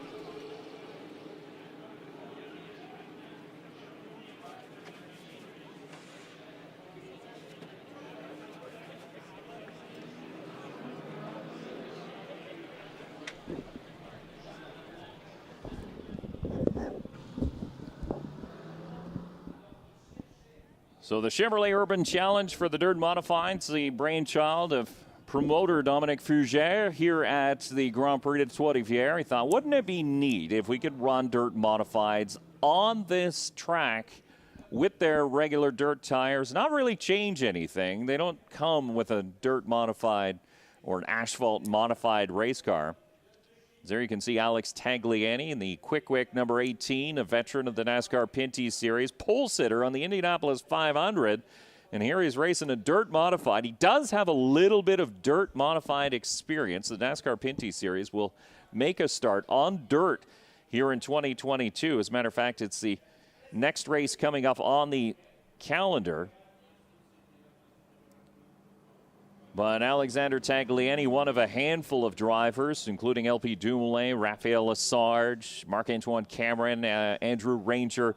They all got some experience behind the wheel of a dirt modified, running several races over the course of the season here in 2022 at bull rings like Cornwall Motor Speedway, RPM, Drummondville, I believe. And I think they were supposed to run at Granby, but that one rained out. So it'll still be run, but just not before this race here at the GP3R. But Dominique Fougère said it would be a fun event to have these cars on the track, and fun has been capitalized and underlined about 16 times because this is an absolute hoot to watch these cars, and these drivers muscle them around this circuit here in Trois-Rivières, Quebec. One of the lady drivers, that is the 97 of Josiane Plante from Saint-Hyacinthe, 29 years old, had a pretty solid run in practice, finishing in the upper half of the field. We'll see what she can do in qualifying. So again, the drivers have been cut into different groups, so it's not a huge field on the track all at the same time. So they're hoping to let the drivers get a clean lap with no traffic around them to try and set their fastest time. And so that's why they do it. You'll see that again for qualifying for the NASCAR Pinty Series when they hit the track tomorrow. So they'll practice, and then they set their qualifying groups based on their practice speeds. Of course, the Pinty Series will highlight Sunday's event. Sunday will be, the last race will be a 60-lap race. The Rousseau Medals 60, presented by Julia Wines for the NASCAR Pinty Series. And it's going to be a good one. Large field of race cars here for that one. So if you're thinking of coming to the Grand Prix de Trois-Rivières and you haven't quite made up your mind yet, you should come, because it is one of the biggest fields we've seen in a number of years. I think it's the biggest field we've seen here at the Grand Prix de Trois-Rivières since 2014. Several new drivers, new cars, new paint schemes as well. Kevin Lacroix, you won't recognize him. A Napa-sponsored number 74 here. That's going to be the paint scheme he uses moving forward. And, of course, Alex Tagliani, one of the stars of the Pinty Series, will join us then as well. We're just completing the clean up and making sure the track is set. Of course, the chicane has to be dragged out. We don't really have a great camera angle of the chicane, but the track workers have to drag out a chicane down the back straightaway to slow these cars just a little bit. It's just 2 small tire walls, and they have to make sure that gets in place before we go green, but now we do. So green on the field, now the laps start to count.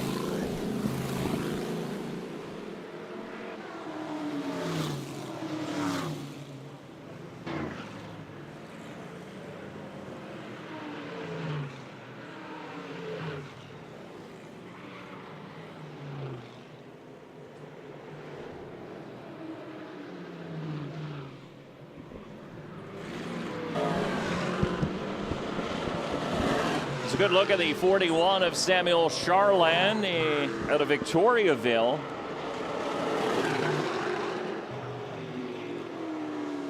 As he leads the number 95 of Felix Murray. Felix was one of those drivers that had an issue in practice earlier on. The body is all straight and the wheels going in the right direction as well, but Felix trying to figure things out here in the first group of qualifying.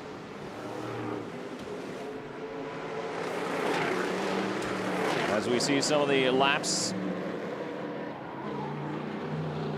now start to get set. We're still waiting for the times to come up on our timing and scoring, but there he is. And here they come. So Sebastien Goujon is the first one to set a time. And then David Hebert goes quicker still, a 1:19.042. So that is a pretty quick time, or is it? 1:15.303. Marc-Antoine Cameron in that 1C. So a veteran of the NASCAR Pinty Series. He sat on the podium last year, and I think he caught the inside wall in turn number 2, wrestling with that 1C. Have a look at the left side. No damage, so if he did, he didn't hit it very hard. As Todd Lewis joins us up here in the booth. And Todd, there's been 2 minutes of qualifying, and already it's been exciting. I thought he hit the wall too. It looked like there was just that light glancing touch, but it doesn't seem to have slowed down Marc-Antoine Cameron. But Max Plant just goes quicker now at a 1:14.7. The number 79 quickest on the field as we stick with the 1C of Marc-Antoine Cameron. And yeah, these cars are so much of a, they're just bull wrestlers, essentially, the drivers are. These aren't easy cars to drive, so you lean into the corner a little bit, the top flops over, the car wants to go one way, and you have to fight it back the next. As there you can see Ron Fellows in the Chevrolet number 63, some smoke coming from one of the other cars, but he's chasing Felix Murray in the 95. So I was trying to catch too. I didn't know which car had that little bit of blue smoke puff up, but it looks like everybody got through corners 3 and 4 all okay now. And there is that chicane. It's just out of camera range. You can see the cones on the ground. So you saw Fellows drop in behind Murray in the number 95, and that is because he had to go through that chicane. A couple tire walls, essentially cutting the straightaway in half. But it's something else the drivers have to think of.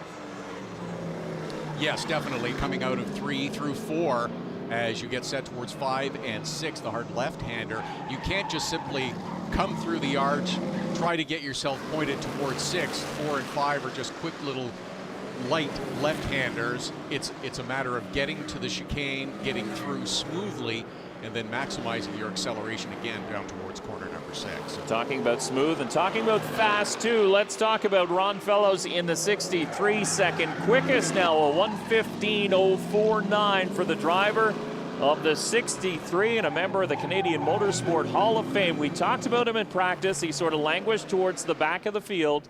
And we said, don't worry, because when it counts, he'll be up there. And now it's starting to count. And he's sitting in third as Marc-Antoine Cameron now goes again to the top of the chart. So 1:14.1. 1:13.8 now for Maxime Plante. So the driver's picking up time. There is Plante in the Lucier number 79. So he goes even quicker. Top of the charts for that driver. This is perhaps the best illustration of these cars and other series as well here at Trois Rivières. Need to get out, get a lap or two, get everything warmed up to temperature, including those tires, to get a little bit of heat into them to get the maximum grip. These are not street tires. Well, they are kind of street tires. They're kind of dirt tires, but they are not slicks. So it takes a little time to build up temperature. Then on lap 3, that's when the times really start to tumble down. Yeah, but they don't wear off that much. But you can see if you hit the bumps wrong, things really go wrong for these drivers. You're really hopping on this racetrack, and turn number 6 is one of those areas where you have a bump in the braking zone, and then you have a bump right at the apex, and it almost caught the driver, the number 79, out in that time. And he's decided, you know, maybe top of the time sheets with a 1:13.8 is pretty good right now. I think I'm going to go with pit lane. Now 1:13.8, so then we look back, the difference to the second place driver, which is Marc-Antoine Cameron right now, is about 0.2 of a second. Ron Fellows sitting in third, over a second, 1.1 seconds back from those two drivers. So this is really Maxime Plante and Marc-Antoine Cameron's show in the early going of this qualifying. 5 minutes, now 6 completed here in this time session for the Chevrolet Urban Challenge, and it's qualifying, boys. I don't think they even signaled coming through that corner. That was just, I'm coming through right now. And the 95 car of Felix Murray decided I need some room and I need to find it and work my way through here. He was moving around the 7H of Maxime Hébert, and there is a confusing situation. Two cars look identical on the racetrack. One is a backup to the other. David Hébert drives the normal 1, as it's spelled on the driver's door, sponsored by Paillet, GM Paillet. That's Marc-Antoine Cameron. You see the small C in the E? That's 1C for Cameron. You can tell by the helmets, Cameron has a yellow helmet on the inside. Hébert has a black helmet. So if that's the way you want to look at it, that's how you can figure it out. But it is a little confusing on the track. David Hébert currently 11th on the time sheets as the 24 of Raphael Lessard really hustles this one. He is trying to get the most out of that car, as you could hear those tires screaming as he was coming through corner 7, 8, 9, and now down the front straight in towards corner number 1 for another lap. It is the 24 of Raphael Lessard, who has jumped up to third spot with a 1:14 flat. I just reset my timing and scoring here, and it looks like we have a new fast car, and it's Sébastien Goujon in the number 44, a 1:13.772. So he too goes quicker than Maxime Plante. Now Raphael Lessard and Marc-Antoine Cameron, but the times continue to fall. Ron Fellows down to 6 now as Donovan Lucier in the 00 goes up and completes the top 5. Cedric Gauvreau, Samuel Charlet, William Racine, and Dexter Stacey, another driver of the NASCAR Pinty Series, running in 10th. Now Stacey, he's going to be a dark horse here because he has a lot of experience behind the wheel of a dirt modified. Absolutely does in that number 92 car, and one to keep an eye on as this qualifying session moves along.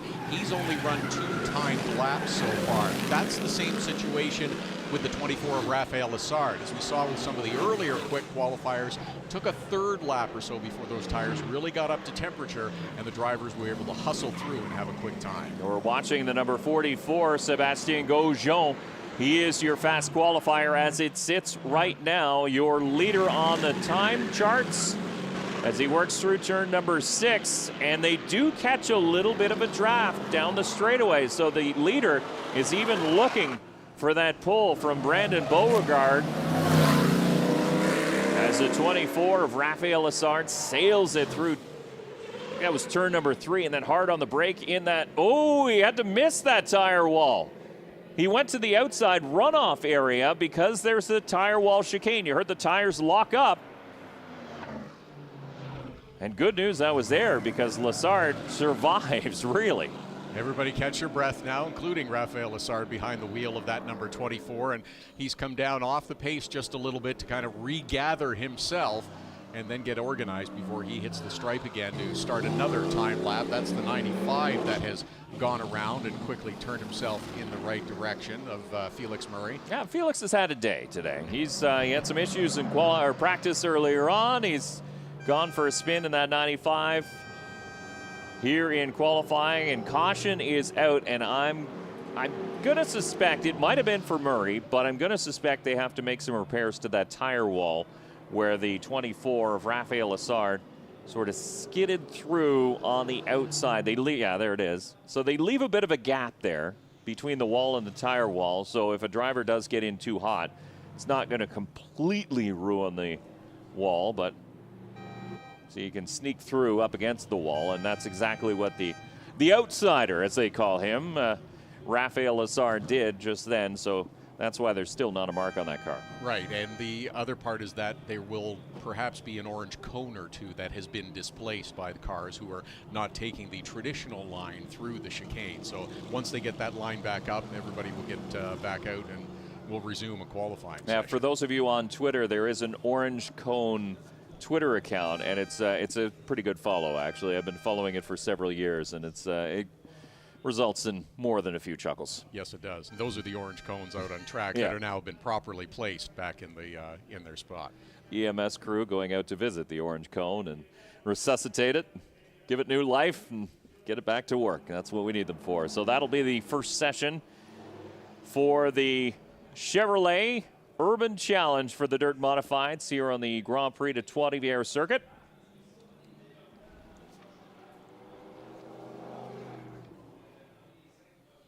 We should still have more to come at this point.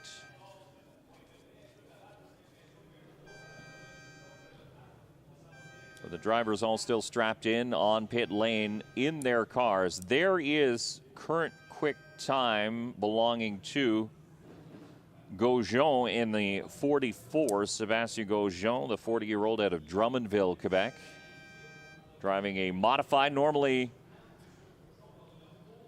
they either drive a modified or a sportsman. There's really not much between the two cars, but there you can see the times and how they fell over the course of that session. Sébastien Gaujon, the 44, Maxime Plante, Raphael Lassard, Marc-Antoine Cameron, Donovan Lucier, Ron Fellows. Cedric Gauvreau came up to 7th. Samuel Charland, William Racine in the 35. And there you can see some of the drivers getting unstrapped. That's Gaujon, current quick time. So the tension is off him right now. He's done what he can, so we'll see what the other drivers can do. It's a round of applause from the crowd who are watching on pit lane as the next group joins us on track. Just walked through the grounds on my way back up here as well. There's a nice crowd here on Friday as well. And of course, understandable that end of day, everybody may have wrapped up their work week. For those that have to participate, there's a lot of racing action ahead tonight here that everybody's going to see as well. So it's a smart move by the promoters here at the Grand Prix de Trois-Rivières, because sure, we've had cars on track all day, really, since just before noon today. That's when practice started for a lot of the support series. But after dinner tonight, so we'll take an hour break at 5 o'clock. 6 o'clock, we'll start to see racing. So you're right. So you finish work, you make the trip, you come on out to the Grand Prix de Trois-Rivières, and you've got racing right away into the evening, into the nighttime, because we'll be racing when the lights come on here at the Grand Prix de Trois-Rivières. So we'll start off with the Formula 1600s, their first race of the weekend at 6 o'clock. Then 7 o'clock, we'll have the Super Production Challenge, and then finish things off with the Sports Car Championship Canada and their first race of the weekend at 8 o'clock. It's doing a little time. Wait a second. We got into town last night about 9, and it was pitch black. So that race is going to end, and it's going to be dark out. So. And that will be a new experience for the SCCC to race under the lights, with the lights on. And I think what we'll see is when some of the quicker drivers are approaching, those flashing headlights will be a little more visible in the SCCC glass later on. It's true, because that's what they do, and that's something you see in sports car racing. The drivers will flash their high beams a little bit to try and get in the head of the driver they're chasing on the racetrack. And sometimes it works, most of the time it doesn't. But when it's dark out, all of a sudden that really shows up in your mirrors. Green flag for qualifying once again, our next group. There's the green flag at the starter stand. So we'll see if the same holds true with this second group of Urban Challenge cars, whether it takes a lap or two to get the tires up to temperature and then really start to see the times tumble on lap 2, 3, 4, and 5. Some of the drivers of note in this one: Jan Bousser in the 21, Yannick Ledoux in the 1, Josiane Plante there. We see one of the lady drivers in the 97, so she was pretty quick in practice earlier on today. Also, we have Alex Tagliani out on track. JP Bergeron, another one of the drivers in the NASCAR Pinty Series, out on track currently. That's the 97 of Josiane Plante that we're seeing work her way around the track right now.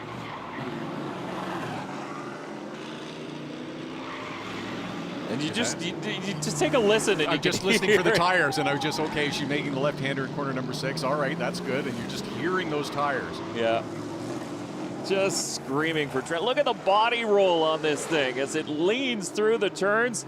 That's one of the few right-hand corners. Now, that one's more of a kink. It's not so much of a challenge. This next one for Josiane Plante, going into turn number 1, this one's a difficult because you're carrying a lot of speed. You can see a flick into turn number 1, and it just pushes like a dump truck. Pretty impressive time for Josiane Plante, too. A 1:16.5, quickly eclipsed by the 33 of Alex Lajoie. But this is what we'll see now as times start to tick through. They'll drop continuously over the next few minutes. JP Bergeron goes to third quickest in the number 18 as we continue to see Josiane Plante. There's the 1 of Yannick Ledoux, so he's got a 1:19 to his credit. He has a little bit of work to do just yet. Normand Hamel goes second quickest in the number 84, so that knocks Josiane Plante down just a little bit.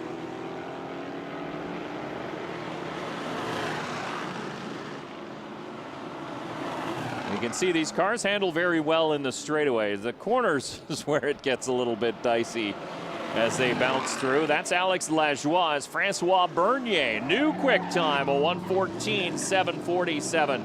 So this driver was quickest for a short period of time. Beautiful looking number 33.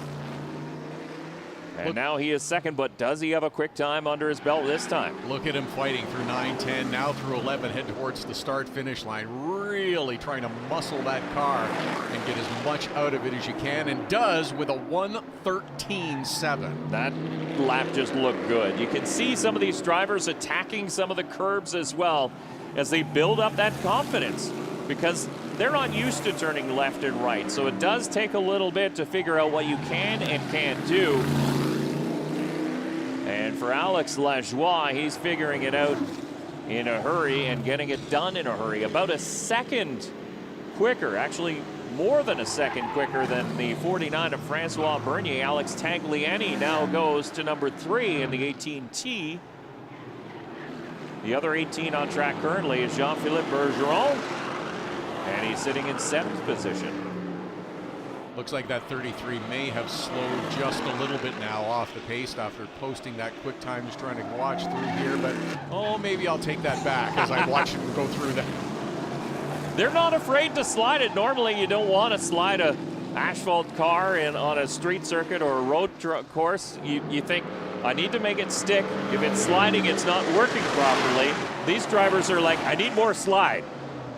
Oh, and we got problems. And that was one of the drivers who was at near the top of the timesheets for a little while, was the 84 of Normand Hamel, and that's in turn number 6, one of those tricky corners we talked about. Very bumpy through that corner, and if you hit it wrong, as Normand Hamel, you just see the back end of the car stepping out, though, as he's making his way around through that left-hander.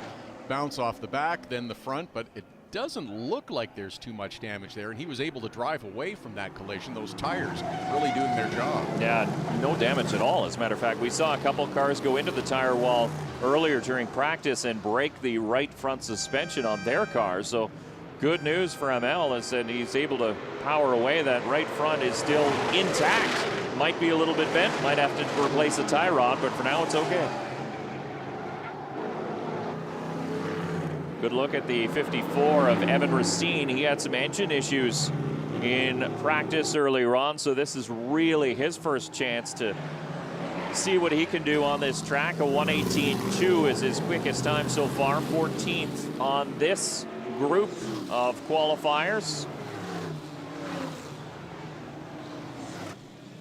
How has only 5 minutes and 18 seconds of qualifying elapsed? It seems as though there has been way more action than we have seen in that 5 minutes. But this is the kind of action that we'll see with these cars out on course here, trying to find that rhythm of left-hand turns, mostly left-hand turns, but still the occasional right-hand turn that you have to figure out and navigate a way through. It looked like that 16 car of Daniel Demare was moving a little slowly on the backstretch. Now the 29, that's Steve Turcotte. He's got Kevin Parenteau and the 10 just in behind. And I gotta say, the drivers and teams keep, oh, and there's one. That's the 10 into the wall, Kevin Parenteau. We were just talking about him. He keeps going. How does he keep going? That hit hard. That was a hard hit halfway through the qualifying session now. And that car coming out through, was it corner 9 it looked like, and Did just you hear it? Slammed the wall. Wow, what a hit for the 10 car, and he manages to keep going. I don't need the pits. So we hit the halfway mark of this 20-minute time session, or 15-minute time session, I should say. Yeah, I'm trying to do my math in my head. It's not very good, but Parenteau continues after making contact with the wall. It just goes to show you how robust these cars are. I mean, they're not delicate, despite the fact we saw a couple broken front ends in practice earlier on, but if you can slap the wall like that and keep going, you're doing okay. And I think partly the way you hit the wall too. If it's a flat hit against the wall, you don't spin it around, then you do far less damage. So we see the 49 trying to muscle his way through now and pick up a little bit of speed as well with Francois Bernier. I can tell you that JP Bergeron, the 18, has just set his quickest time of the session, now up into 4th spot in the 18, as we mentioned. Alex Tagliani, the 18T, is in 2nd spot at 1:14.7. So Bergie going to a 1:15.6. So taking tenths out, but the difference between the front runners and the back runners. Have another look at this one, the 10 out there.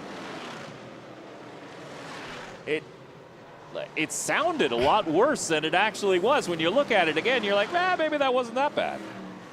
But you're right, it was the sound of that car smacking the wall that really got both our attention. But good for him, able to continue. Ooh, that was a pretty bold slide from Francois Bernier out of turn number 3, and that's where you have to be careful because that tire wall does sneak up on you very, very quickly, and it's bitten a couple drivers already here today. Bernier now slowing down for the left-hander in corner number 6, slides his way through and going across that different surface. You could see the back end of that car want to step out just a little bit, hit the asphalt, tires grabbed again, he was able to complete the turn. Now, over the years, the track has changed with patches and fixes and trying to remove holes and bumps and things that form over time, and that's why you see a bunch of concrete patches generally on the apexes of corners, which makes it a little bit sturdier. Concrete generally holds up a little bit better than asphalt, but let's just say concrete can be very slick. Yeah, that's what I was going to say. I was just taking a look at the 18 of JP Bergeron, the Prolon Controls entry, and it looks like he's slowing a little bit. He's fighting that car. It's back and forth down the straightaway. It's not quite as smooth, so he might have gotten into something. Yeah, that car is definitely is the left front askew. Down? Yeah. Looks like the left front is sitting a lot lower than some of the other cars we've seen on track. I thought it might have been flat for a little bit, but yeah, he's fighting it even on pit lane at barely a crawl. The good news for JP is that he's currently sitting in the top 5 as the checkered flag flies. So it is a 10-minute timed session. They put the cross flags out at 6 minutes and a half. That's why my math was off. I can tell you it was a 10-minute timed session as the checkered flag flies. Alex Lajoie and the number 33 setting quick time, a 1:13.721 in this session. Alex Tagliani might still have one in him. Looks like he's on it for the last one, coming through the last part of the circuit around corner 9 and then 10. And no, he's... Yeah, it looks like he's woed up. Oh, no, he's going to come through and complete it. He looked a little bit slow through those turns, so will he pick up time? No, not quite as quick. A 1:18.803, so he was a little bit slower His quick time of 1:14.704 for Alex Tagliani. Francois Bernier, the 49-second quickest with a 1:14.3.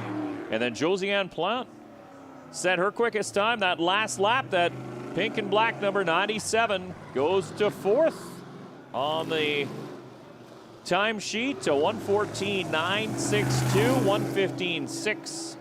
Is JP Bergeron, then Jan Boussaert, Steve Turcotte, Norman Amel, and Simon Perrault, along with Evan Racine. That is your top 10 here in the second grouping of qualifiers for the Chevrolet Urban Challenge. And man, no shortage of action anytime those cars hit the racetrack. Oh, yes, and as you saw, they are very robust because occasionally they do brush the wall and just keep on going. But good for everything. Nice for Alex Lajoie and Josiane Plante, who had an early quick time, had her up on top of the timing screen, fell back just a little bit, but regrouped and really battled back nicely in the end of it on her 7th lap with a 1:14.9 to come out in 4th position. You know what's interesting too is that car that hit the wall, driven by Kevin Parenteau. We all thought he was destined for the pits. Things were broken. He set his quickest time in that last lap, a 1:16.7. So really not quite up to the level of the leaders, but still, he continued to improve despite the fact he slapped the wall and it looked and sounded hard. Maybe straighten it out just a little bit. You never know, right? Well, you know what? You're probably scared of hitting the wall. Once you do, it's out of your system, and then just get on the gas. Don't worry about it anymore. You know it's there. So it's a challenge for everybody. Now the work for the teams as the cars get back into pit lane, and it'll be a debrief session with the drivers. Okay, what did you find? What did you like? How is the car different now than when we were out earlier during practice? And it all will culminate with any other adjustments and changes necessary for when these cars go racing. You know what? I wonder how many of these drivers will answer some of those questions with yes or I don't know. What do you want? How can we make this better? It's like, I have no idea. I'm just trying to hang on. But some of the drivers who were attacking included that driver there, Alex Lajoie. A very quick time. As you see, he's still strapped in to the number 33.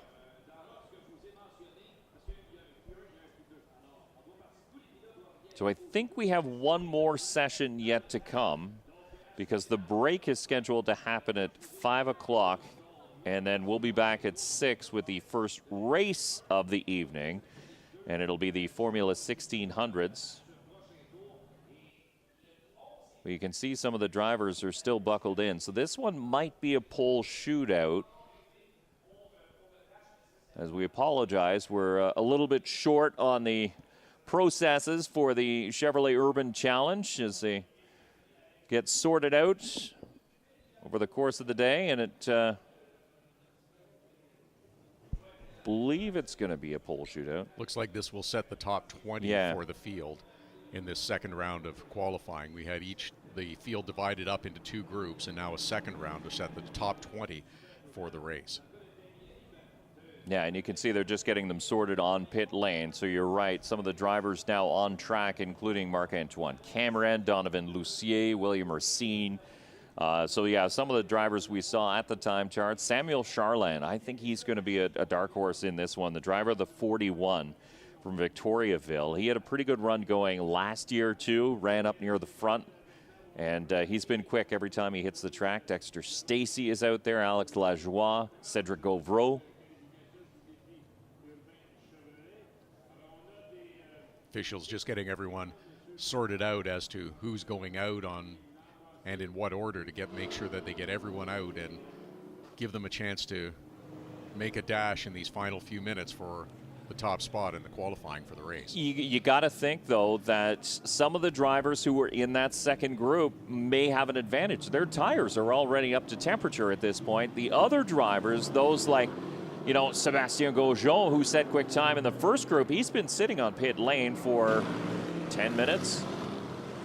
And it's sunny and it's warm, so that'll keep a little bit of residual heat in the tires, but it's not as good as going out at speed and hustling these cars around to try and build heat in these Hoosier tires. It will all even out in the first few minutes once everybody gets back up to speed. Everyone will have warm tires, but in that initial dash, once the green flag waves at the start-finish line to begin this final round of qualifying, there may be a bit of an advantage for the teams that were just out previously. And you can see the green flags are waving in some of the corners. Speaking of tires being changed, that's JP Bergeron getting some new Hoosier tires on the back end of his Prolon Controls number 18. Green flag is out, so as they cross the stripe, that's when the stopwatches will start for these drivers in this pole shootout. 15 cars on track right now. And there's the 1C of Marc-Antoine Cameron, who has been very, very quick. One of the most successful drivers here at the Grand Prix de Trois-Rivières in all levels of motorsport. Of course, a veteran of the Formula 1600 category, and now has been running with the NASCAR Pinty Series for several years. And he always does well here. And hustling that 1C car right now through corner number 6, and just trying to get some temperature into those tires and really have a nice clean lap out in front of the field.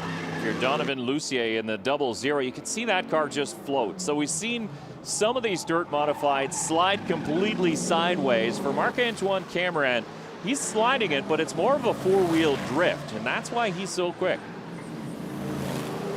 Steve Turcotte lays down the first lap. It's a 123.6, so that one's not going to stand, not by any means. And there it is, a 114.9 for Marc-Antoine Cameron. A 114.0, sorry, I read it wrong. A 114.0 for Marc-Antoine Cameron.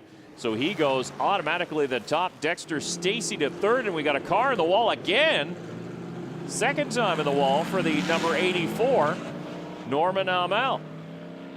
So he hit the back end in the first round of qualifying, and now this. Same thing. Same thing, just looked like the back end steps out as he's coming through corner number 6, and nice work to avoid that and cause a bigger issue, but it looks like Hamel is gone once again after getting caught up in those tires, backed up and got moving.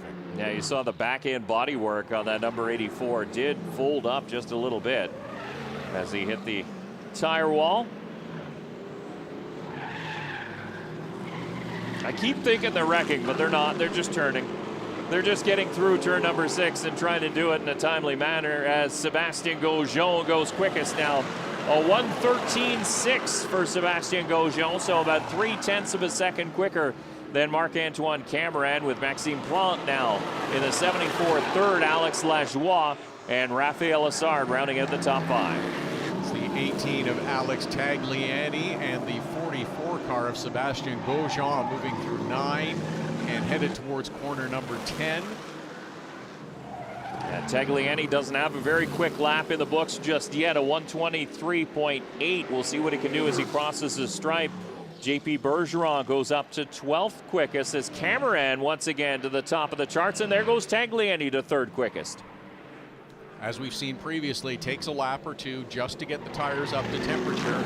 2 laps complete now for Marc-Antoine Cameron. A 113.2 is the time to beat. 19 cars on track for this pole shootout, looking for 20. So there is still one driver who is yet to take any time, yet to make it onto the racing surface. There's 4 minutes already completed. So that driver will have to get going as we see Raphael Assard now go 2nd quickest. Gaujon down to 3rd, Tagliani 4th, Maxime Plante in 5th. But they are hauling the mail in the front of the field. These are some very fast times, and Assard really pushing that car. Just see it drifting out to the right as he gathers it back up and then heads down to towards corner number 9. Excuse me, that's corner number 9.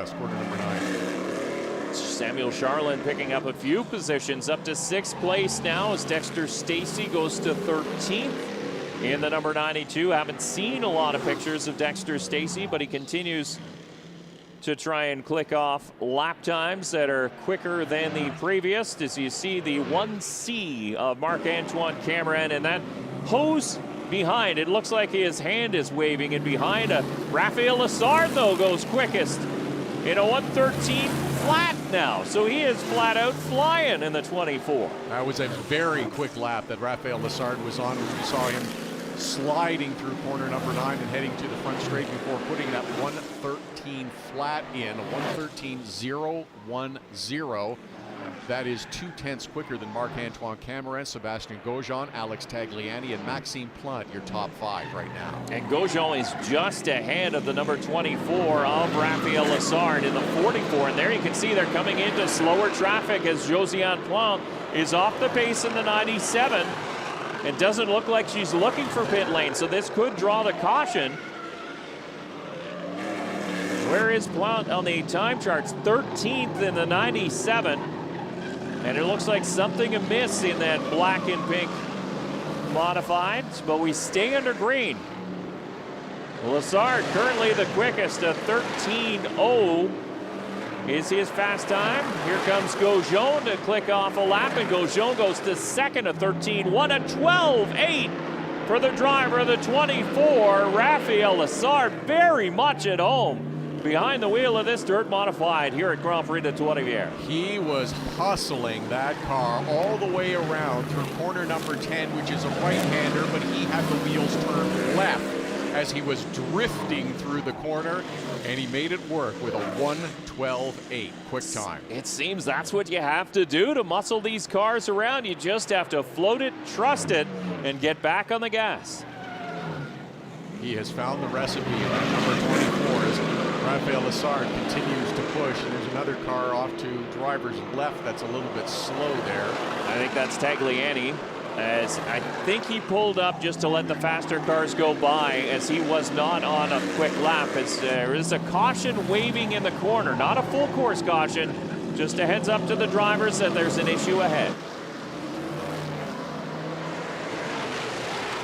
So Raphael Lessard, look at that twitch, and it was Charland, the 41. That was the driver that went around to cause that local caution. Lessard crosses the stripe, not quicker, a 1:13.3, but he was mired in traffic for that one.